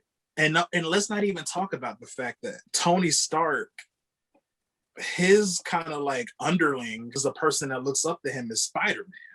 So where does Riri fit into that fold? I don't see in the cinematic universe. Yeah, definitely. Definitely in the cinematic universe with the way they portrayed Spider-Man, which I've always had an issue with. I've always had my gripes about that. Like, why, dude, be your own hero. Like, you're Spider-Man. Like, maybe in the first movie, okay, whatever. But this is like the third movie, and you still like having a father figure. Like Doctor Strange is a new father figure in this movie. Come on, dude, be your own hero. Come on. I always joke, I'm like, man, can we get like Spider-Man doing his taxes or something like that? Like an adult. Like, I'm tired of him in high school looking up to another hero that's more developed, especially in the cinematic universe. They could have introduced him a little bit better than that. Like, I've always kind of had my gripes about it. I love the character, but come on. Yeah, I'm tired of the whole like to be like on level with him. Yeah, no, I'm definitely like tired of the whole like helpless underling a trope. If that could even be considered a trope. Because like I think like Invincible like suffers from that same thing. Dad. He'd be killing me, bro. But if it leans to like writing a character, I think that and they did it successfully. I think that they made it to where this iteration of Spider-Man works comedically, story-wise, as a pair. Okay. You know what I'm saying? Because for me, they based him off of a Michael J. Fox, Doc and Marty. Hey, I'm telling y'all, this man is a film buff and he is lying to people when he says he doesn't know anything about this stuff. He is a liar. He's a liar. He's and I don't use that word a lot, but he's a liar. He's showing his true colors tonight. He's showing his true colors. He's outdoing all of us in our talk, and now he's pulling off film stuff. I appreciate it. I appreciate it. But the reason being is because like number one is Marcus's fault. But then on top of that, I'm just such an information hound. So when I get interested in something, I get stupid obsessed with it. So I watch, for all you guys out there, all the listeners and viewers, like I've been watching so many videos. I even have books on how to write like characters on. I have it, you know what I'm saying? So it's just I've been learning all through YouTube this language of writing film. But like created a monster. Right. But you all can agree, like the character, that even his mannerisms, like they created a character that's pretty much like Michael J. Fox. And that character, like I said, through Back to the Future, he works with another person. Yeah. So I'm just stepping out here on a limb, and that's why he has these father figures, because I feel like Tom's Spider-Man wouldn't do well on his own. He just wouldn't. Okay. He's the kind of character that has to have somebody to go off help of. Him. Mm-hmm. He just has to, and that's what makes his character work. So that's just my theory about Tom's Spider-Man. That's a good theory. I can see it. Yeah, somebody watched Back to the Future and was like, "That's what we need to do for Spider-Man." Someone was like trying to figure out how to put him in the cinematic universe, and they just like Back to the Future 2 just flopped on their desk. They're just like, "I'm serious." It's almost scary, bro. Go back for all our viewers and listeners. I want you guys, because I watch it all the time because my dad, Josh's dad's a huge Back to the Future fan. Yeah. If you go back and watch those movies, they told my dude to study Michael J. Fox, because he acts, even the look, he acts just like Michael J. Fox. Yeah, I'm not gonna lie. That's crazy. Yeah, that's very true. That's very true. Yeah. So I'm telling you, because go check those out. I haven't been able to find any articles on it, but I swear, because I've looked, but I swear that's what they're doing, because he's almost, if you were to close your eyes and look at it or listen to it, it's just, dude, that's Michael J. Fox. word for word, mannerism for mannerism, but I like it. You know what I'm saying? It's lighthearted, and that's what I like about these new Spider-Man movies. They don't try to delve into it. It's on the surface a little bit. It's slapstick, sort of family oriented, but I think that's cool. I don't mind that for this Spider-Man, because we had Tobey Maguire crying all over the place. We had Andrew Garfield crying all over the place. I think this is a good change up for Spider-Man. He might be crying all over the place in this one. I don't know. We got the third movie curse with with Spider-Man movies. So oh yeah, you're right. We'll see what happens. We'll definitely see what happens. Definitely. Oh my gosh. But yeah, guys. Yeah. But one of the last things I wanted to talk about, definitely, we don't even have to hit on it too long, but before we head out, I wanted to mention, because we were talking about like a lot of representation in media and all of that good stuff. We have to say something about them. We just have to. Oh yeah, we do. I'm out of my depth here. Oh, you haven't seen it? No, I haven't seen it. I'm sleeping. I'm sleeping. I know. Sleeping for real. I've been. I don't know. I remember you saying something about it, and I like made a note, and then I forgot. Like it just slipped my mind. I've been too fucking busy, man. I'm just gonna say this, and we can end it on this note. All right. Them is a part of a genre that I feel is very important right now. Yes. In this media of television and film, because it's a psychological horror of realities of the real world.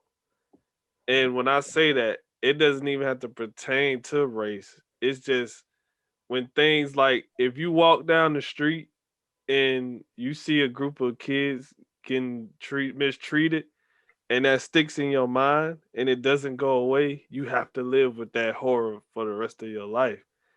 So that's what this show is. Okay. It's taking Jim Crow segregation in the 50s, and the main reason why black people moved from the South to the West Coast to get away from it, and it's showing you that it was still bad even when you get away from it. Then on top of that, you have this inner demon that's trying to bring out that side of you that they're trying to pull out to show, see, that's why they can't come here. That's why they can't work here. That's why they're mentally insane, or that's why they can't function as human beings. It's still that same concept of the 3/5 of a human being that still lingers with us today. So the fact that these writers are taking their chances on these shows and they're actually doing good, like Lovecraft Country. Even though it's monsters and it's sci-fi, it still deals with the psychological horrors of racism. Us, it deals with that. Get Out, it deals with that. So it's a connect the dots thing with these shows and these movies, and I feel like they're not talked about enough. But they're just, oh yeah, we give them credit because it's quality TV or it's quality this and that. But when it comes to the reality of it, it's very good. And the reason why I love it so much is because nowadays everybody feel like they have to use the police and all that to show that. But I'm more terrified of that kind of psychological horror than a police officer coming to harm me, because that's just something that can happen to anybody. This is what happens to us. And that's why it's us and them. And Get Out. Because it's all these titles are not just something that they came up with. It's something that we deal with every day, and that we have, oh, that's them over there who don't want us here. It's us against them. So what are we trying to do constantly? We trying to get out. And I'm gonna end it right there. Okay. Exactly. And it would, like, it being called them is actually like genius, because like it can be multiple things. Like it could be them as in on the other topic of, it depends on what side you want to be on. Like them as far as like what kind of basically, like I said, what side of society do you align yourself with, or them as far as like a more, I would say, like the psychological characters that are in the the psychological characters that are in the series, like the Tap Dance Man, the priest. They could be talking about them. It creeped me out so bad. That one episode, oh my god, it creeped me the hell out. I'm a dumbass who tried to watch it all in one night, one day, and I got to like the last few episodes, and it was like 12 o'clock at night, and all I'm hearing when I'm asleep is that damn priest and the tap dancing man talking about some what you gonna do. So I just had to make that sign though. This shit, it had me like waking up out my sleep. But my bad, Josh. I ain't mean to interrupt you like that. My bad. Oh no, you didn't. But I don't even know what's going on. I'm just chilling. You gotta watch it. You gotta watch I'm gonna watch it. Like it's on my list. I just haven't had a chance to sit down and watch it. Like I've just been everywhere, so I'm gonna make some time to do it. But yeah, I'm getting all this, soaking up all this knowledge of people and things that I don't know what's going on. I'm just gonna be like watching. Oh, that's what they were talking about. And I'm gonna be scared out of my mind. It's okay. No, it's just really good. It's really good, and it's really important. And I'm gonna let this be my last comment.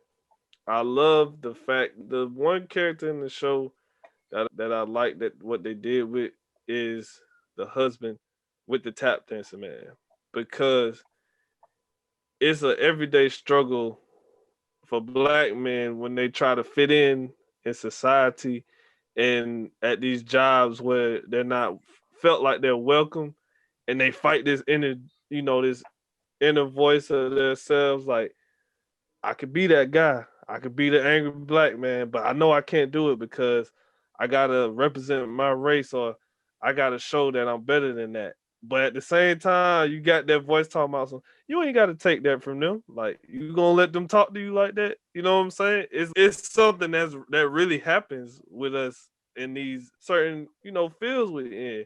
And for him, it was even harder because this is during the 50s and the 60s when black men weren't supposed to have these kind of positions, because how the hell you get to be one of the lead, what was he, an engineer? He was like aerospace engineer. Yeah, aerospace. Yeah. Exactly, an aerospace engineer. So I love how these shows are not afraid anymore to take these chances on these shows. And whether this show is never talked about or never shown again, I got to experience it and I loved it. And I think that's what the writers are trying to get. They're not trying to make these shows to win Emmys and Oscars. Yeah, that's nice to put up on your trophy case, but they're trying to make it because it's an awareness of what reality is psychologically, and what we have to deal with every day. This is like an art piece. Yeah, it's art. Yes. Because a true artist doesn't make their art for the fame or for the money. They make it because they want to see somebody else gain happiness, sadness, whatever that emotion is. That's why we make our art, for people to feel and touch and get that emotion out of it. So that was a great word to use, Josh. Yes. Let me get off my soapbox. I'm done. Stop, because y'all know me. I'll go all night. But yeah. One more thing about the whole idea with the husband and the tap dance man, Marcus, is I also like how the tap dance man represents how black people in the job setting aren't typically taken seriously. Mm-hmm. Like, it's like how the tap dance man, being somebody in that time period, that's the particular character that I saw on that satirical movie. And this particular guy here, this black guy, looks similar to that. So I'm gonna automatically think, he's just as dumb as that character. And also parallels how in the end where like he only had one more bullet in the gun.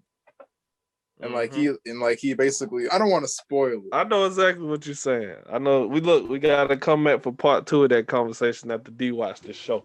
Yeah, definitely. Sure. For sure. Sitting there like, I don't know what's going on. Right. Now, I don't want to ruin it for D, but just for all our viewers and listeners out there, the one thing that I do really like about the show is such a great commentary, and just something that my boy Rod Serling would say. It's not about the monsters that hide under your bed or the monsters that are in your closet. It's about the greatest monster of all, which is the worst part of the human condition, and that's prejudice. And I really love that. And as a companion piece for all of our listeners and viewers out there, definitely watch them. But I would love for you guys to also watch The Monsters Who Do on Maple Street, which is a really great Twilight Zone episode. And it covers a lot of the same themes of them. And I can tell that Lena Waithe probably used that as like her, just like an example, or at least it alludes to it because they're pretty similar. So I definitely want you guys to check that out too. But yeah, guys, man, we had a great conversation today, man. I'm really glad we got a chance to get it all out and talk amongst ourselves for once. You know? We took the filter off, man. Y'all, we took the filter off. Y'all gonna hear it straight from the horse's mouth today. Definitely. So it's really been great, guys. I've enjoyed it, and I hope all you viewers and listeners out there, I hope you guys enjoy it. And we want to hear, you know, what you think about anything we've talked about today. Like we said, go watch them. Go watch Captain America and the Winter Soldier.